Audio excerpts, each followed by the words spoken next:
Yes hello sir, welcome to knowledge box. सभी का तहे दिल से स्वागत है।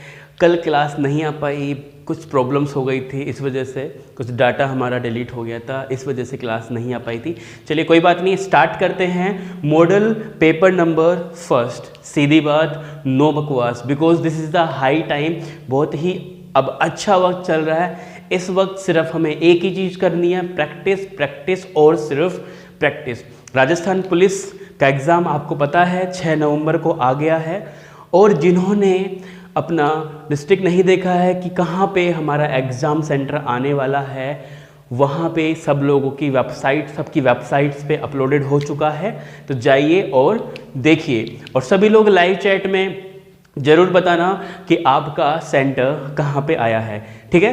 तो चलिए स्टार्ट करते हैं आज की क्लास। अब मैं आपको बता देता हूँ कि हर क्वेश्चन के लिए आपको 30 सेकंड का टाइम दिया जाएगा। 30 सेकंड के अंदर आपको लाइव चैट में आंसर देना है कि उसका राइट आंसर क्या है, ठीक है। तो चलिए स्टार्ट करें। तैयार है सभी लोग? सबसे पहले लाइक कर दीजिए, और नए हैं तो सब्सक्राइब करके बेल आइकन को ऑन कर लीजिए। मैं इसलिए ये कह रहा हूँ बिकॉज आपको नोटिफिकेशन आ जाएगा कि आपकी क्लास आ गई है। तो क्वेश्चन नंबर फर्स्ट आपकी स्क्रीन पे लग चुका है। फिगर काउंटिंग से क्वेश्चन है। पूछा गया है दी गई आकृति में त्रिभुजों की संख्या ज्ञात करें, और आपका समय शुरू होता है अब। फटाफट से सभी लोग बताएंगे दी गई आकृति में त्रिभुजों की संख्या कितनी है भाई। फटाफट से देखो, पेन कॉपी साथ में रखना है। रीजनिंग है, जीके नहीं है। पेन कॉपी साथ में रखेंगे तभी आप लोग इस क्वेश्चन का आंसर दे सकते हैं भाई। दी गई आकृति में त्रिभुजों की संख्या ज्ञात करें। और देखो फिगर काउंटिंग में त्रिभुज से क्वेश्चन आएगा, ध्यान रखना है, इंपॉर्टेंट है, त्रिभुज और वर्ग, तो मिस नहीं करना है। और दोस्तों समय समाप्त, रुक जाइए, स्टॉप हो जाइए। ये आकृति हमें क्वेश्चन में दी गई है, यस या नो। पूछा गया है दी गई आकृति में त्रिभुजों की संख्या कितनी होगी। तो ट्राइंगल फाइंड करने का हमने एक ट्रिक सीखा था कि अंदर के त्रिभुज गिनिए और डबल कर दीजिए। अंदर कितने हैं? 8, 8 का डबल 16, तो यहां से मिल गए। उसके बाद में हम इनको गिनेंगे। कैसे गिनेंगे? हम संख्याएं रखते हैं 1 2 3, और इन संख्याओं को जोड़ते हैं। कैसे जोड़ते हैं? 1 + 2 + 3 कितना आ रहा है? 6 आ रहा है, यस या नो। उसके बाद में हम यहां देखते हैं कि इस ज्वाइंट से कोई त्रिभुज मिलेगा कि नहीं मिलेगा। नहीं मिलेगा। क्यों? ये त्रिभुज जब मिलता है जब ये लाइन पूरी टच होती है, लेकिन लाइन क्या हो चुकी है? ब्रेक हो चुकी है। तो आप यहां जाएंगे, यहां जाएंगे, यहां आएंगे, लेकिन वापस आने के लिए लाइन नहीं दी गई। तो ये ज्वाइंट आपको क्या देगा? 0 देगा। तो यहां से कितने मिलेंगे? सिर्फ 6 ही मिलेंगे। उसी प्रकार यहां से देखते हैं दोस्तों, यहां से हम देखें, नंबर लिखेंगे 1 2 3, जोड़ेंगे तो क्या आएगा? 6 आएगा। उसके बाद में ये लाइन यहां से लेकर यहां तक जुड़ रही है, यस या नो। तो ये लाइन यहां से यहां जुड़ रही है। तो देखो आप यहां जाएंगे, इधर आएंगे और इधर वापस आ सकते हैं, तो एक ये त्रिभुज हमें मिल गया। उसी तरीके से एक नीचे भी मिल रहा है, एक नीचे भी त्रिभुज हमें मिल रहा है दोस्तों। तो यहां से हमें कितना मिला? 2 मिला। तो टोटल कितना मिला? यहां से 6 + 2 8 मिला, तो 8 लिख देंगे। उसके बाद ऊपर देखेंगे 1 + 2 कितना मिलेगा? 3 मिलेगा। ये लाइन यहां से लेकर यहां तक टच हो रही है, तो एक त्रिभुज आपको ये मिलेगा और एक त्रिभुज आपको ये मिलेगा, यस या नो। तो 3 + 2 कितने मिलेंगे? 5। और उसी तरीके से नीचे अगर हम देखें दोस्तों, तो नीचे गिनती दिखेंगे 1 2 3 4, जोड़ेंगे तो कितना आएगा? 10 आएगा। यहां से लेकर यहां तक लाइन टच हो रही है, तो ये भी कितना देगा? ये भी 2 देगा। तो एक ये मिल गया और एक ये मिल गया, तो 6 + 2 12। इन सबको जोड़ दीजिए। देखिए 16 + 6 22 + 8 30, 35 + 12 47, 47, 47 त्रिभुज हैं। मतलब ऑप्शन नंबर बी जिसने भी आंसर दिया परफेक्टली राइट आंसर है। कौन सा? Option number B. चलिए टाइम वेस्ट नहीं करते हैं, फटाफट से क्वेश्चन नंबर सेकंड आपकी स्क्रीन पे लग चुका है दोस्तों। फटाफट से बताइए दी गई आकृति में कितने वर्ग हैं, और आपका समय शुरू होता है अब। दी गई आकृति में कितने वर्ग हैं? मैं स्पीड से इसलिए बढ़ा रहा हूं क्योंकि देखो टाइम नहीं है इतना, ना आपके पास ना मेरे पास। तो मैं चाहता हूं कि मिनिमम टाइम में हम मैक्सिमम क्वेश्चंस करें। दी गई आकृति में कितने वर्ग हैं? जल्दी से बताइए।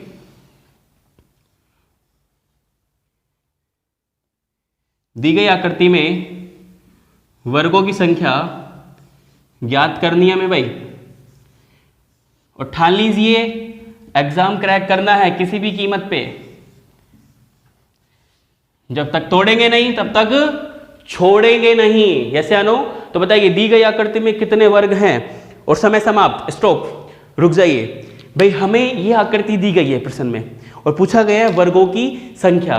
तो जरा ध्यान से देखना दोस्तों, 1 2 3 4 और बड़ा वाला 5। तो यहां पे कितने मिल गए हमें? यहां पे हमें मिल चुके हैं 5। लेकिन जब आप इस नीचे वाले को देखेंगे तो नीचे वाले में दोस्तों आपको 5 नहीं मिलेगा। क्यों नहीं मिलेगा इस वाले में? देखिए 1 2 3, इसका चौथा इस 5 में जुड़ चुका है, तो इसको दोबारा जोड़ने की जरूरत नहीं है। तो कितने हैं? 1 2 3 और बड़ा वाला 4।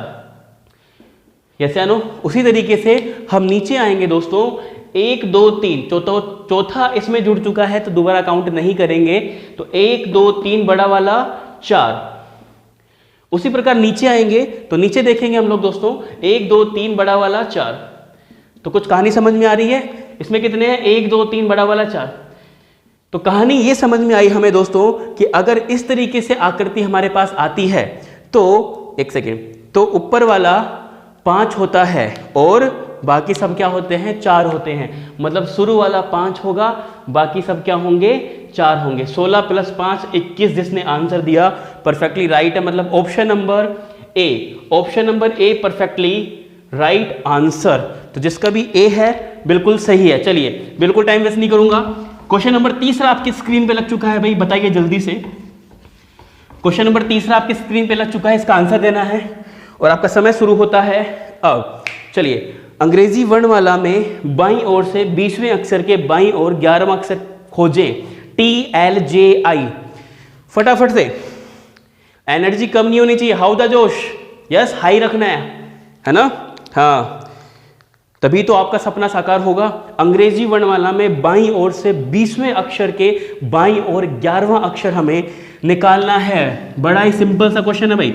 मैं चाहता हूं कि इस क्वेश्चन को सभी लोग उड़ा दें एक झटके में, रुकना नहीं है। अंग्रेजी वर्णमाला में बाईं ओर से 20वें अक्षर के बाईं ओर 11वां अक्षर निकालना है, जल्दी से। और आपका समय खत्म, स्टॉप, रुक जाइए। क्या बोला गया? अंग्रेजी वर्णमाला में। भाई अंग्रेजी वर्णमाला कहां से कहां तक होती है? ए से लेकर जेड तक होती है। यस या नो? तो अंग्रेजी वर्णमाला ए से जेड तक होती है। तो बोला गया बाईं ओर से, किधर से होता है बायां? लेफ्ट, इधर से होता है। बाईं ओर से कितना? 20वां अक्षर। तो भाई ए पहला है तो 20वां क्या होगा? 20वां होगा टी। आ रही बात समझ में? T20 है ना? ये नंबर्स कैसे याद करने, इसका वीडियो मैंने अपलोड कर रखा है, डिस्क्रिप्शन में लिंक है, आराम से देख सकते हैं। 1 मिलियन व्यूज हो चुके हैं, उसके लिए आप सभी स्टूडेंट्स को तहे दिल से थैंक यू। ठीक है, अब बोला गया बाईं ओर से 20वें अक्षर के, बाईं ओर से 20वें अक्षर के बाएं ओर कितना? बायां 11। इसका मतलब हमें वापस जाना पड़ेगा। तो 20 में से 11 क्या करना पड़ेगा? कम करना पड़ेगा। तो 20 में से 11 गए तो कितना बचा? 9। तो 9 पे क्या आता है? आई आता है। तो आंसर क्या आएगा इसका? आई। मतलब ऑप्शन नंबर डी जिसका भी आंसर है परफेक्टली राइट आंसर है। Option number D perfectly right answer है दोस्तों। चलिए अब मैं लगाता हूं क्वेश्चन नंबर 4। पासे से क्वेश्चन है। क्वेश्चन नंबर 4 आपकी स्क्रीन पे आ चुका है। पासे से क्वेश्चन है, तो इस क्वेश्चन का आंसर सभी लोगों को लाइव चैट में देना है। आपका समय शुरू होता है अब। फटाफट से बताइए। एक पासे की 3 स्थितियां दर्शाई गई हैं और पूछा गया है प्रश्नवाचक चिन्ह पर क्या आएगा। एक पासे की 3 स्थितियां दर्शाई गई हैं और पूछा गया है कि प्रश्नवाचक चिन्ह पर क्या आएगा। तो बिना मिस्टेक किए हुए सभी स्टूडेंट्स इस क्वेश्चन का आंसर देंगे लाइव चैट में। और मैं आशा करता हूं कि सभी लोगों की तैयारी बहुत अच्छी हो चुकी है। सभी लोग बस प्रैक्टिस करेंगे। डेली क्लास आएगी 10 बजे सुबह 10 बजे मैं आपके लिए लाइव क्लास लेके आऊंगा डेली रीजनिंग की, है ना? सीधी बात, नो बकवास। ठीक है, चलिए तो दोस्तों समय खत्म हो गया। रुक जाइए, अब रुक जाइए। हमसे पूछा गया कि यह प्रश्नवाचक चिन्ह है, इस पर क्या नंबर आएगा, 2 आएगा, 6 आएगा, 3 आएगा या 5 आएगा। तो दोस्तों अगर ऐसा क्वेश्चन आ जाए ना तो हमें बड़े ही सिंपल तरीके से इसको सोल्व करना है। कैसे करना है, देखिए इतना तो पक्का है कि यहां पर ना तो 1 का विपरीत आ सकता है ना ही 2 का विपरीत आ सकता है। क्यों? क्योंकि विपरीत फलक एक साथ कभी भी दिखाई नहीं देते हैं। जैसे कि मेरा हाथ है, यस या नो, तो मेरे हाथ के भी कितने सरफेस हैं, मेरे हाथ के भी 2 सतह हैं, एक तो आगे वाली या पीछे वाली। तो एक समय में दोस्तों या तो मैं आपको ये दिखा सकता हूं या फिर मैं आपको ये दिखा सकता हूं, दोनों को एक साथ दिखाना पॉसिबल नहीं है। तो एक बात क्लियर है, यहां पे ना तो 1 का विपरीत आ सकता है ना ही 2 का विपरीत आ सकता है। क्लियर? चलिए अब क्या करेंगे, कंपेयर करेंगे इन दोनों को। इन दोनों को मैं कंपेयर करता हूं तो मैं ये पाता हूं कि पहले 2 ऊपर था, अब भी 2 ऊपर है, कोई बदलाव नहीं हुआ। लेकिन पहले 1 दाईं तरफ था, अब 1 आगे आ गया। तो मुझे एक बात बताइए, कोई चीज पहले दाईं तरफ है, इस चीज को मुझे आगे दिखाना है, या फिर मैं हाथ से समझा दूं, कोई चीज दाईं तरफ है तो इसको मुझे आगे दिखाना है, आपकी तरफ दिखाना है, तो मुझे ऐसे घड़ी की दिशा में एक बार घुमाना पड़ेगा, एक बार घड़ी की दिशा में मुझे घुमाना पड़ेगा, यस या नो। तो इस चीज को मैंने ऐसे उठाया और ऐसे घुमा दिया तो ये यहां पे आ गई। तो जब ये घूमी तो ये 3 भी तो घूमेगा, इसका मतलब आगे वाली चीज भी घूमेगी और वो किधर जाएगी, इस साइड जाएगी। तो ये एक तो इधर आ गया, ऐसे घुमाया, लेकिन 3 कहां छिप गया, 3 इधर छिप गया। तो 3 अगर इधर छिपा हुआ है तो यहां पे कौन है, यहां पे पक्का ही 3 का अपोजिट है। कौन है, 3 का अपोजिट है। अब हमें 3 का अपोजिट निकालने के लिए इन दोनों को कंपेयर करना है। कंपेयर करने का तरीका आपको पता है, एक कॉमन संख्या लेते हैं और पकड़ते हैं और कैसे घुमाते हैं, घड़ी की दिशा में घुमाते हैं। तो 3 6 4, 3 2 1, ठीक है। तो दोस्तों 4 का विपरीत 1, 6 का विपरीत 2, तो 3 का विपरीत क्या नंबर बच गया, 5 ही बचा। तो 3 का विपरीत क्या होगा, 5 होगा। तो इस प्रश्नवाचक चिन्ह पर क्या आएगा, 5 आएगा। मतलब ऑप्शन नंबर डी जिसने भी आंसर दिया है परफेक्टली राइट आंसर है। क्लियर? चलिए फटाफट से बिना टाइम वेस्ट किए हुए क्वेश्चन नंबर 5 आपके स्क्रीन पे लगाने वाले हैं। क्वेश्चन नंबर 5 आपकी स्क्रीन पे आ रहा है और क्वेश्चन नंबर 5 मैंने आपके स्क्रीन पे लगा दिया है। क्वेश्चन को पढ़िए अच्छे से, क्यूब का क्वेश्चन है, ध्यान से करना है, कोई भी मिस्टेक नहीं करनी है। आपका समय शुरू होता है अब। एक 6 सेंटीमीटर के घन की सतह को इस प्रकार रंगा गया कि 2 सतहों को लाल से, 2 को पीले से, 2 को नीले से, सॉरी हरे से, और उसके बाद में 1-1 सेंटीमीटर में काटा गया। तो बताइए ऐसे कितने छोटे घन हैं जो सिर्फ एक रंग से रंगे गए हैं, जो सिर्फ एक रंग का मतलब समझते हो ना, लाल तो लाल, पीला तो पीला, हरा तो सिर्फ हरा। आ रही बात समझ में? इसके अलावा कुछ भी नहीं होना चाहिए, सिंगल रंग होना ही चाहिए, ठीक है। तो बताइए फटाफट से बिना मिस्टेक किए हुए इस क्वेश्चन का आंसर आप लोग।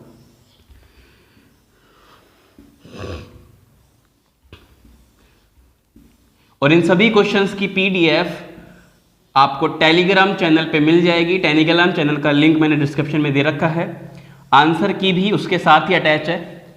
तो जिसको भी इन क्वेश्चंस की पीडीएफ चाहिए तो वो टेलीग्राम चैनल पे जाके डाउनलोड कर सकता है। चलिए, तो डायग्राम ड्रॉ हो चुका है और दोस्तों समय हो गया है समाप्त। तो एक बार आप स्टॉप हो जाएंगे। क्वेश्चन हट चुका है। हमसे पूछा गया कि ये एक 6 सेंटीमीटर का घन है, इसमें एक सतह को तो रंग दिया लाल रंग से और एक को रंग दिया मान लो पीले रंग से, और एक को रंग दिया कैसे रंग से, हरे रंग से, और 1-1 सेंटीमीटर में काट दिया। तो 1-1 सेंटीमीटर में काटेंगे, 6 सेंटीमीटर है तो कितने छोटे छोटे घन बनेंगे, 6 छोटे छोटे घन बनेंगे, ये जानो। और हमें निकालना है कि ऐसे कितने छोटे घन हैं जो सिर्फ एक रंग से रंगे हैं। एक रंग का मतलब है कि भाई लाल तो सिर्फ लाल ही, हरा तो सिर्फ हरा ही, पीला तो सिर्फ पीला ही। तो आइए निकालते हैं इसका सॉल्यूशन। देखिए मैं सरफेस फर्स्ट की बात करता हूं, फ्रंट वाली, आगे वाली। तो ये लाल रंग से है लेकिन ये पीले से है, लाल पीला लाल पीला लाल पीला लाल पीला हरा, लाल हरा, सॉरी यहाँ पे लाल पीला हरा, लाल हरा लाल हरा लाल हरा लाल हरा लाल हरा, नीचे क्या आएगा पीला, क्योंकि देखो ऊपर पीला तो नीचे पीला, लाल पीला लाल पीला लाल पीला लाल पीला लाल पीला हरा, इधर हरा तो इधर हरा, लाल हरा लाल हरा लाल हरा। इसका मतलब आपने एक चीज देखी कि किनारों पर या तो 2 रंग हैं या फिर 3 रंग हैं, लेकिन हमसे क्वेश्चन क्या पूछा गया, हमसे क्वेश्चन 1 पूछा गया है। तो 1 के लिए हमें बीचों बीच जाने की जरूरत है, फ्रंट में। तो बीचों बीच जाएंगे तो कितने हैं, देखो 1 2 3 4 5 6 7 8 9 10 11 12 13 14 15 16। तो एक सतह पर कितने हैं भाई, 16 हैं, 16 है। एक सतह पर 16 है तो घन में सरफेस कितना होता है, 6। कितनी सतह होती हैं, 6 होती हैं। तो इसको 6 से मल्टीप्लाई करेंगे तो आंसर आएगा 96 तो जिस भी स्टूडेंट ने ऑप्शन नंबर सी चुना है परफेक्टली राइट आंसर है। ठीक है, चलिए इस क्वेश्चन को मैं हटा रहा हूं, फटाफट से मैं लगा रहा हूं क्वेश्चन नंबर 6। और क्वेश्चन नंबर 6 स्टूडेंट्स आपकी स्क्रीन पे लग चुका है। क्वेश्चन को ध्यान से पढ़ेंगे और सभी लोग लाइव चैट में आंसर देंगे कि इस क्वेश्चन का परफेक्टली राइट आंसर क्या है।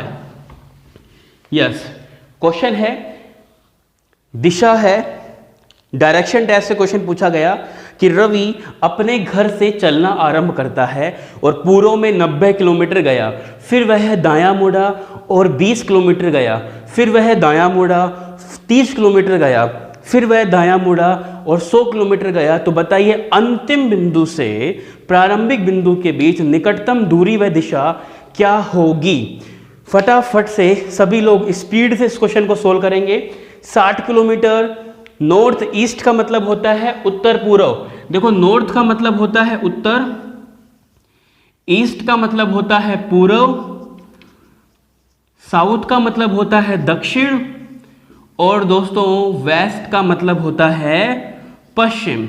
आ रही बात समझ में, ये दिशाएं ध्यान से देख लीजिए, नॉर्थ, उत्तर, ईस्ट, पूर्व, साउथ, दक्षिण और वेस्ट, पश्चिम। चलिए समय हो गया है समाप्त। अब इस क्वेश्चन का सॉल्यूशन मैं आपको कराता हूं।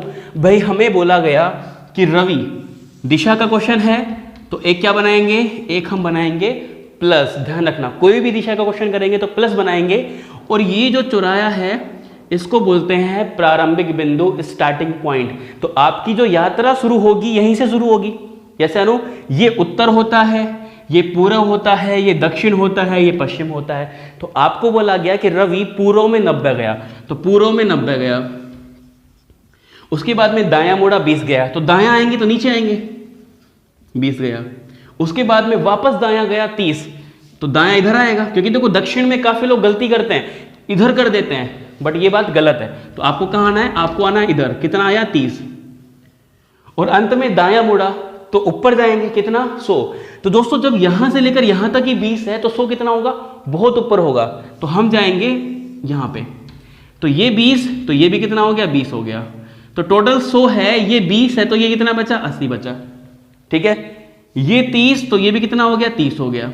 तो टोटल 90 था, ये 30 है, तो ये कितना बचा, 60 बचा। आ रही बात समझ में। ये आपका स्टार्टिंग पॉइंट था और ये आपका एंडिंग पॉइंट, ये प्रारंभिक बिंदु, ये अंतिम बिंदु। निकटतम दूरी निकालनी है, तो निकटतम दूरी निकालनी है तो ये ही निकालनी है।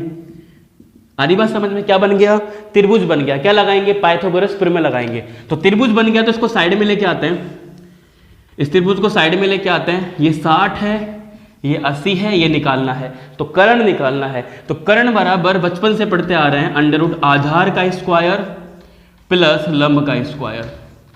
ठीक है, 80 का स्क्वायर कितना होता है भाई, 6400, और 60 का स्क्वायर कितना होता है भाई, 3600। इन दोनों को जोड़ेंगे तो क्या आएगा, 10,000, और 10,000 का वर्गमूल क्या होगा, 100 होगा। तो आंसर क्या आएगा, 100 किलोमीटर। क्या आएगा, 100 किलोमीटर।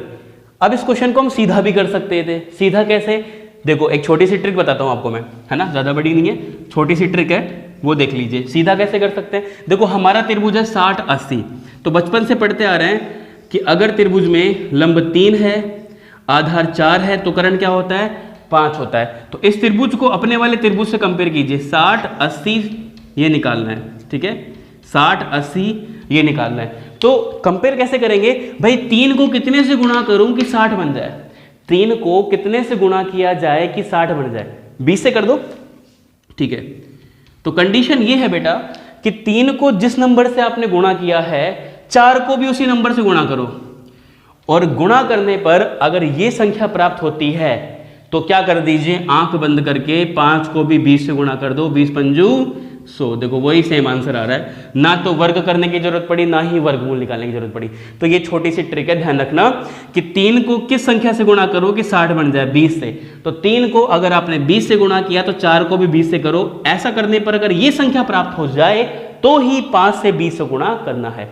चलिए, तो दिशा कितनी आ गई, दिशा आ गई 100 किलोमीटर, सॉरी ये दूरी कितनी आ गई 100 किलोमीटर। अब क्या निकालना है, दिशा निकालना है। तो क्वेश्चन में बोला गया था अंतिम बिंदु से प्रारंभिक बिंदु के बीच दिशा। तो दोस्तों हमें देखना है अंतिम बिंदु से, ना कि प्रारंभिक से, क्योंकि क्वेश्चन में साफ साफ बोला गया। तो अंतिम बिंदु पे क्या बनाएंगे, एक प्लस बनाएंगे। तो यहां से हमें देखना है इस बिंदु को। तो इस बिंदु का ये उत्तर है, ये पूर्व है, ये दक्षिण है, ये पश्चिम है। तो क्या बोलेंगे, दक्षिण पश्चिम। तो ये दिशा कौन सी है भाई, ये दिशा है दक्षिण पश्चिम, मतलब साउथ वेस्ट, दक्षिण पश्चिम। तो ऑप्शन नंबर डी जिसका भी आंसर था परफेक्टली राइट आंसर था। चलिए फटाफट से लगाते हैं नेक्स्ट क्वेश्चन। अगला क्वेश्चन नंबर सीरीज से है, तो सभी लोग तैयार हो जाइए नंबर सीरीज के क्वेश्चन के लिए फटाफट से। क्वेश्चन नंबर 7वां मैं लगा चुका हूं आपकी स्क्रीन पे। 6 है या 7 है, 7 क्वेश्चन है। क्वेश्चन नंबर 7 आपके स्क्रीन पे लग चुका है। नंबर सीरीज का क्वेश्चन है भाई, मिस्टेक नहीं करनी है, फटाफट से आंसर देना है क्वेश्चन नंबर 7 का, जल्दी से। क्वेश्चन है 3, 4, 19, 99, देन क्वेश्चन वाचक चिन्ह, और आपका समय शुरू होता है अब। बताइए क्या बोलेंगे, 1969 होगा, 1989 होगा, 1987 होगा, या फिर 1999 होगा।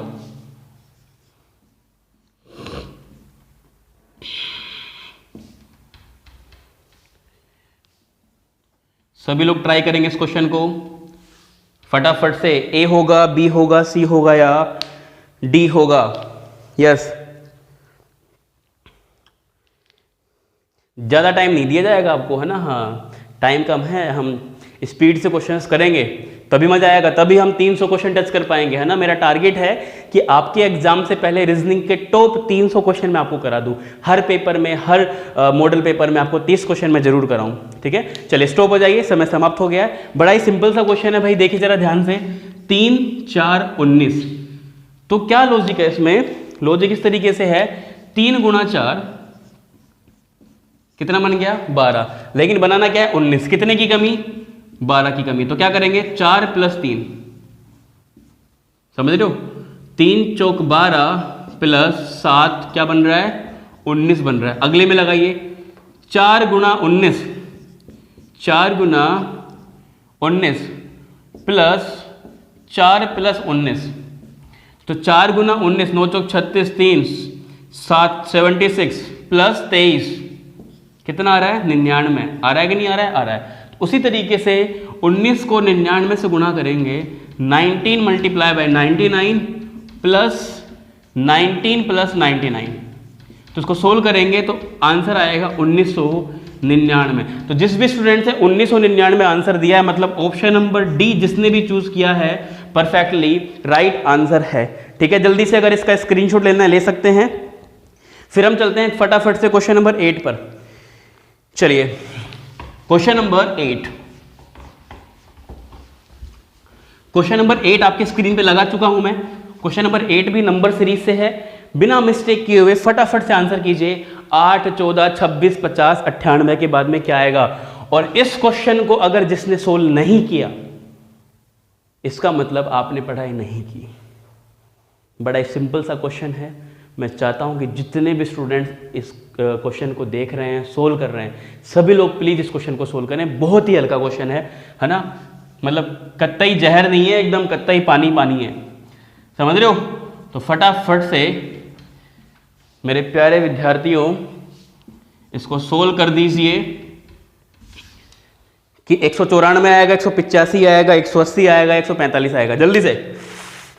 समय समाप्त। रुक जाइए, समय समाप्त हो गया है। बड़ा ही सिंपल सा क्वेश्चन इसलिए बोल रहा था कि अरे भाई 8 से 14 बन गया, तो 8 दूनी तो 16 तो होते हैं, लेकिन चाहिए क्या? 14। 2 की कमी कर दूं? 14 से 26, क्या करें? 14 दूनी 28 माइनस 2। कहानी समझ में आ गई? 26 दूनी 52 माइनस 2, 50 दूनी 100 माइनस 2। तो 98 को कितने से गुणा करें? 2 से गुणा करें। तो 98 को अगर 2 से गुणा करेंगे क्या आएगा? 196 में से 2 कम कर दो तो क्या आएगा आंसर? 194। 194 कौन सा ऑप्शन था? 194 ऑप्शन नंबर ए। जिसने भी आंसर दिया मेरे प्यारे विद्यार्थियों, परफेक्टली राइट आंसर है। शाबाश।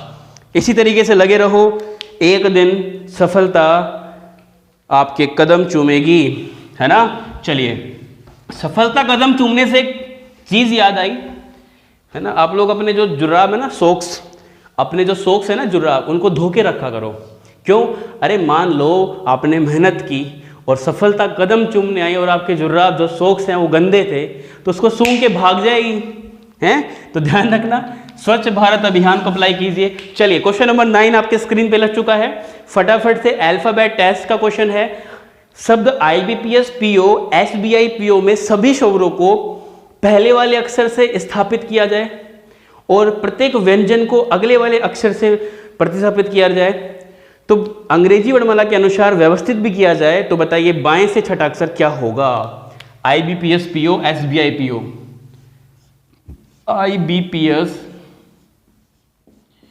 PO SBI PO, जल्दी से बताइए, ए होगा, बी होगा, सी होगा या इनमें से कोई नहीं?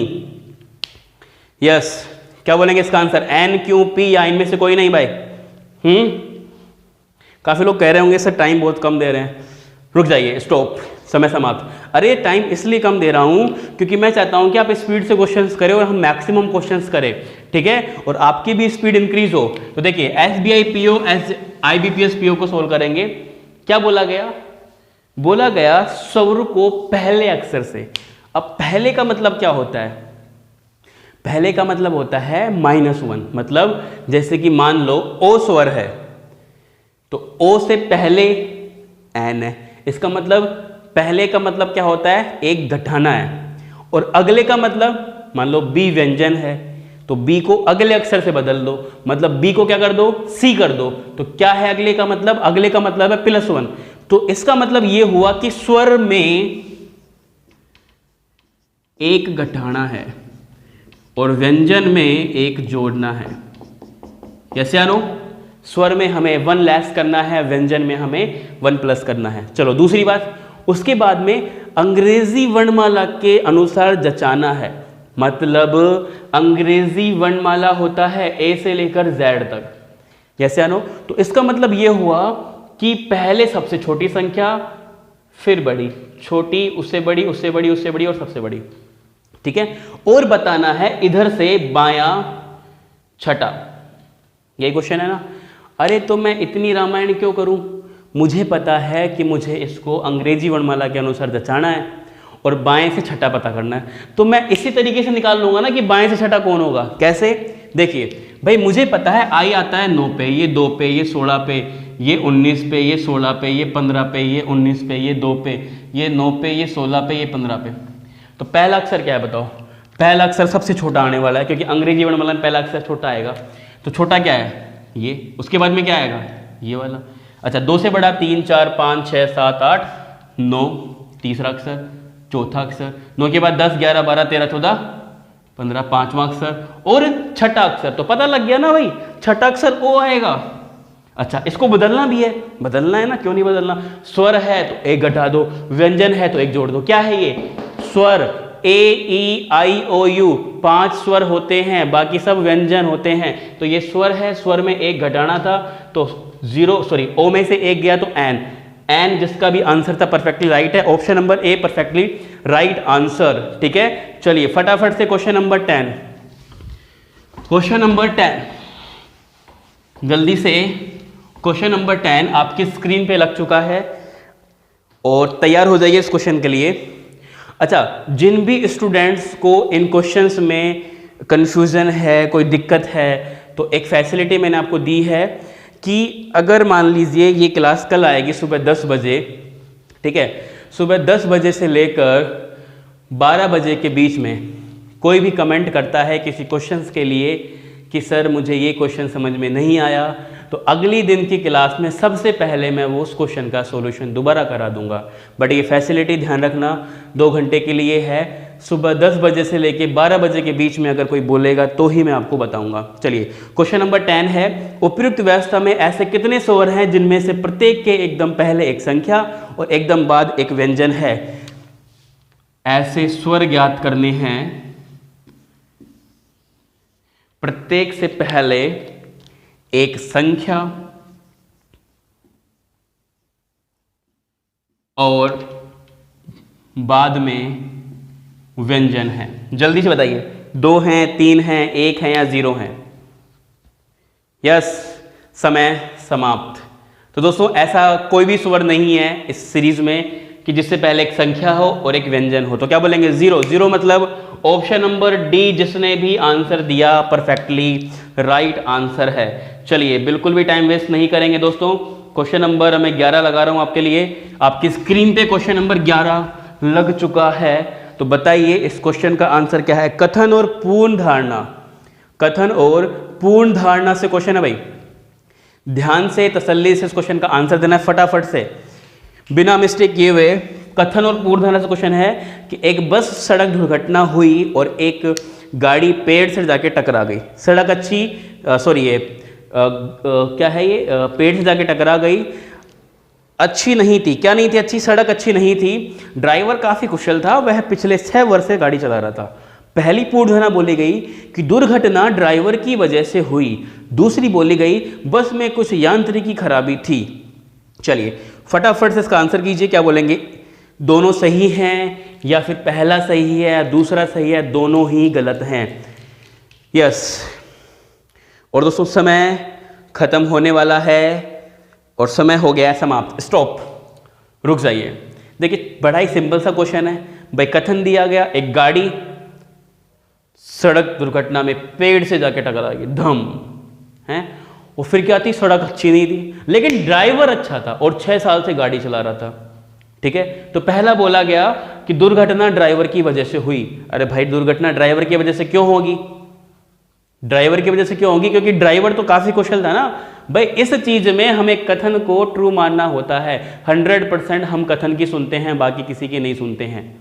ठीक है, क्योंकि कथन पूर्ण धारणा में यही होता है, हमें कथन की सुननी होती है। कथन में बोला गया ड्राइवर अच्छा है, 6 साल से गाड़ी चला रहा है। ड्राइवर के बारे में कोई खराबी नहीं दी गई कि ड्राइवर बेवड़ा है, दारू पी के गाड़ी चलाता है, ऐसा नहीं बोला गया है। ठीक है, तो पहले गलत। दूसरा देखिए, बस में कुछ यांत्रिकी खराबी थी। अरे बस के बारे में कुछ बोला गया क्या? नहीं। सड़क के बारे में बोला गया, सड़क अच्छी नहीं थी, लेकिन बस के बारे में कुछ भी बोला नहीं गया है। तो इसका मतलब दूसरे में भी क्या है? बात गलत है। तो दोनों ही गलत हैं यहाँ पे पूर्ण धारणा, क्योंकि दोनों के बारे में कथन में कोई भी चीज नहीं दी गई है। अगर दी जाती तो हम उसको ट्रू मानते। चलिए अब हम चलते हैं नेक्स्ट। अगला क्वेश्चन नंबर 12 आपके स्क्रीन पे लग चुका है। लेस देन और ग्रेटर देन से है।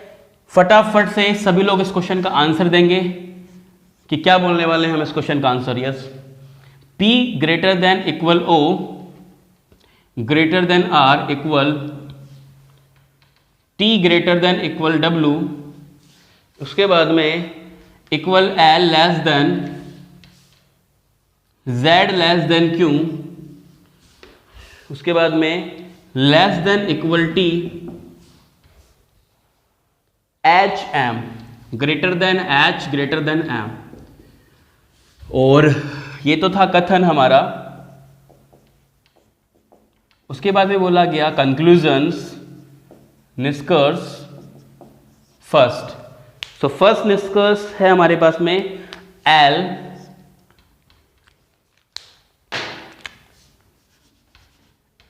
ग्रेटर देन आर, और दूसरा निष्कर्ष हमारे पास में है P greater than equal W।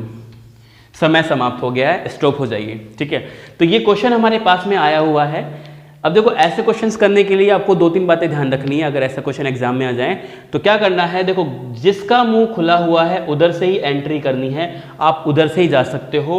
इधर से मुंह बंद है इसका मतलब आप इधर से नहीं जा सकते। किसी का भी ले लो, इधर से मुंह खुला है तो इधर से जाएंगे, इधर से बंद है तो नहीं जाएंगे। इधर से मुंह बंद है और इधर से मुंह खुला है, इधर से जाएंगे। कोई लोग कहेंगे इधर से निकल जाऊंगा, नहीं, इधर से निकलना भी जरूरी है, दोनों तरफ से निकलना जरूरी है। हाँ, दोनों तरफ से कब निकलेंगे, अगर मान लो बराबर का चिन्ह है तो इधर से भी निकल सकते हैं और इधर से भी निकल सकते हैं। ठीक है, तो चलिए पहला हमारे पास में है L बड़ा है R से, L ग्रेटर देन R, तो आप चलेंगे L से R, L ये रहा, R ये रहा। तो देखो L से W आ सकते हैं, खुला है गेट, बट W से T नहीं आ सकते क्योंकि बंद है। देखो मैंने बताया था आपको, बंद है तो नहीं जा सकते आप। तो यहाँ पे बंद है तो आप R तक नहीं आ पाओगे, तो पहला गलत हो गया। दूसरा देखते हैं, P से W जाना पड़ेगा, यस या नो। तो P से O आ सकते हैं, O से R आ सकते हैं, R से T आ सकते हैं, T से W आ सकते हैं। लूप कंप्लीट हो रहा है, लूप क्या हो रहा है, कंप्लीट हो रहा है। लेकिन ग्रेटर देन इक्वल, इक्वल और लेस देन इक्वल की एक शर्त है, किस किस की, greater than equal, less than equal और इक्वल, इन तीनों की एक शर्त होती है। शर्त क्या है कि ये तभी सही होते हैं जब इनका लूप कंप्लीट हो और बराबर साथ नहीं छोड़ना चाहिए। तो लूप तो कंप्लीट है लेकिन यहाँ पे बराबर ने साथ दिया, लेकिन यहाँ पे बराबर ने साथ नहीं दिया, यहाँ पे साथ दिया, यहाँ पे साथ दिया, लेकिन यहाँ पे नहीं दिया, इसका मतलब एक जगह इक्वल नहीं है, तो ये परफेक्टली क्या होगा, गलत होगा। तो क्या बोलेंगे इस क्वेश्चन का आंसर, दोनों निष्कर्ष गलत हैं, दोनों निष्कर्ष क्या हैं, गलत हैं। चलिए फटाफट से अगला क्वेश्चन आपकी स्क्रीन पे लगा रहा हूं। यस, अगला क्वेश्चन है 13, ब्लड रिलेशन का क्वेश्चन है भाई, रक्त संबंध का क्वेश्चन है। जल्दी से ट्राई करेंगे सभी लोग और आपका समय शुरू होता है अब। तो बताइए डी की दादी कौन है, who is the grandfather of D, D की दादी कौन है। ए सी के पिता हैं परंतु सी उनका पुत्र नहीं है, ई सी के पुत्री है, एफ ए के पति या पत्नी है, बी सी का भाई है, डी बी का पुत्र है, जी बी का पति या पत्नी है, एच बी का पिता है। तो बताइए डी की दादी कौन है, who is the grand mother of D. 10 second और से भाई आपके पास में 10 सेकेंड का समय और है, फटाफट से बताइए, ए है, सी है, एफ है या एच है। यस, चलिए समय समाप्त, रुक जाइए। क्वेश्चन बड़ा ही सिंपल सा है, ए सी के पिता हैं, ए पिता हैं, तो जो लोग बड़े होते हैं उनको ऊपर रखते हैं, पिता है, मेल है तो मेल पर साइन लगाते हैं प्लस का। ए पिता हैं, किसके पिता हैं, सी के, फादर, ठीक है। उसके बाद में बोला गया परंतु सी उनका पुत्र नहीं है। अगर मान लो ए सी के पिता हैं तो सी पुत्र नहीं है तो क्या है, पुत्री है, तो फीमेल होता है तो माइनस लगाते हैं, ठीक है। यहां पे क्या लगाएंगे, प्लस, यहां पे माइनस। उसके बाद में ई सी के पुत्री है, ई सी के पुत्री है, ई पुत्री है किसकी, सी की, तो जो छोटे लोग होते हैं पुत्र पुत्री पोता पोती उनको नीचे रखा जाता है, तो सी की पुत्री है कौन, ई, ये इसकी पुत्री है, ठीक है भाई। उसके बाद क्या बोला गया, उसके बाद बोला गया एफ के पिता, एफ ए का पति या पत्नी है, एफ ए का या तो पति है या पत्नी है। अगर मान लो एफ लड़का है तो एफ लड़की होगी, तभी तो पत्नी पति का रिलेशन होगा, तो एफ क्या है, पत्नी है, तो इनमें रिलेशन क्या हो गया, हस्बैंड वाइफ, पति पत्नी का रिलेशन हो गया, क्लियर। उसके बाद में बोला गया बी सी का भाई है, बी भाई है तो भाई बहन को हम एक लाइन में रखते हैं, और भाई है तो लगाएंगे माइनस, सॉरी प्लस, ठीक है। उसके बाद में क्या बोला गया, उसके बाद में बोला गया डी बी का पुत्र है, डी पुत्र है बी का, बी का पुत्र है कौन, डी, डी पुत्र है बी का, ठीक है। उसके बाद में जी बी का पति या पत्नी है, जी बी का या तो पति है या पत्नी है, अरे बी प्लस है तो जी क्या होगी, माइनस होगी, तभी तो पति पत्नी का रिलेशन होगा, है ना। प्लस प्लस कर दोगे तो दिक्कत हो जाएगी, ठीक है। चलिए अगला है एच जी का पिता है, एच पिता है किसका, जी का, जी का पिता एच, तो पिता है तो बड़ा है तो ऊपर आएगा, तो क्या लगाएंगे, प्लस लगाएंगे, ठीक है। तो डायग्राम ड्रॉ करने का तरीका ये है, एक बार समझ लीजिए। हमारी जनरेशन के लोगों को सीधी लाइन में भाई बहन साला साली, ठीक है, दामाद, सॉरी दामाद नहीं, वो जीजा, तो उन लोगों को एक लाइन में रखेंगे। बड़े लोग माता पिता, चाचा चाची, ताऊ ताई, मौसा मौसी को ऊपर रखेंगे। छोटे लोग पुत्र पुत्री, भतीजा भाणजा भाणजी, उनको नीचे रखेंगे। तो ये प्रोसेस है। मेल है तो प्लस लगा दीजिए, फीमेल है तो माइनस लगा दीजिए। अब आपको निकालना है कि डी की दादी कौन है। डी की दादी कौन है? आपकी दादी कौन है? आपके पापा की मम्मी। तो डी की दादी कौन है? डी के पापा की मम्मी। तो डी के पापा कौन है? डी के पापा हैं बी। तो बी की मम्मी निकालना है ना। तो देखिए बी की ये तो पत्नी है, तो ये कौन होंगे? पत्नी के पिता। सुनो ससुर जी अब दिन छोड़ो, तो कौन है? ससुर जी हैं ये। तो इधर नहीं जाएंगे, इधर जाएंगे। ये बी है, बी इसका भाई है, तो ये इसकी बहन है। बहन के क्या है? ये पिता। तो बहन के पिता तो पिता होते हैं। पिता की पत्नी क्या होगी? माँ होगी। तो बी की माँ कौन है? एफ है। तो बी की माँ एफ है, तो डी की क्या लगेगी? दादी लगेगी। तो डी की दादी कौन है? एफ। तो ऑप्शन नंबर सी जिसने भी आंसर किया परफेक्टली राइट आंसर है। चलिए अगला क्वेश्चन, क्वेश्चन नंबर 14 आपके स्क्रीन पे लग चुका है। फटाफट से तैयार हो जाइए। ब्लड रिलेशन का क्वेश्चन है और आपका समय शुरू होता है। अब जल्दी से आंसर कीजिए कि आर का पी से क्या संबंध है। आर का पी से क्या संबंध है? आर का पी से क्या संबंध है भाई? बड़ा ही सिंपल सा क्वेश्चन है। यस, आर का पी से क्या संबंध है? 10 सेकेंड और से पी गुणा आर टी भाग क्यू प्लस आर। पुत्री है, पति है, सन इन लो। सन इन लो दामाद होता है, ध्यान रखना। सन इन लो दामाद होता है।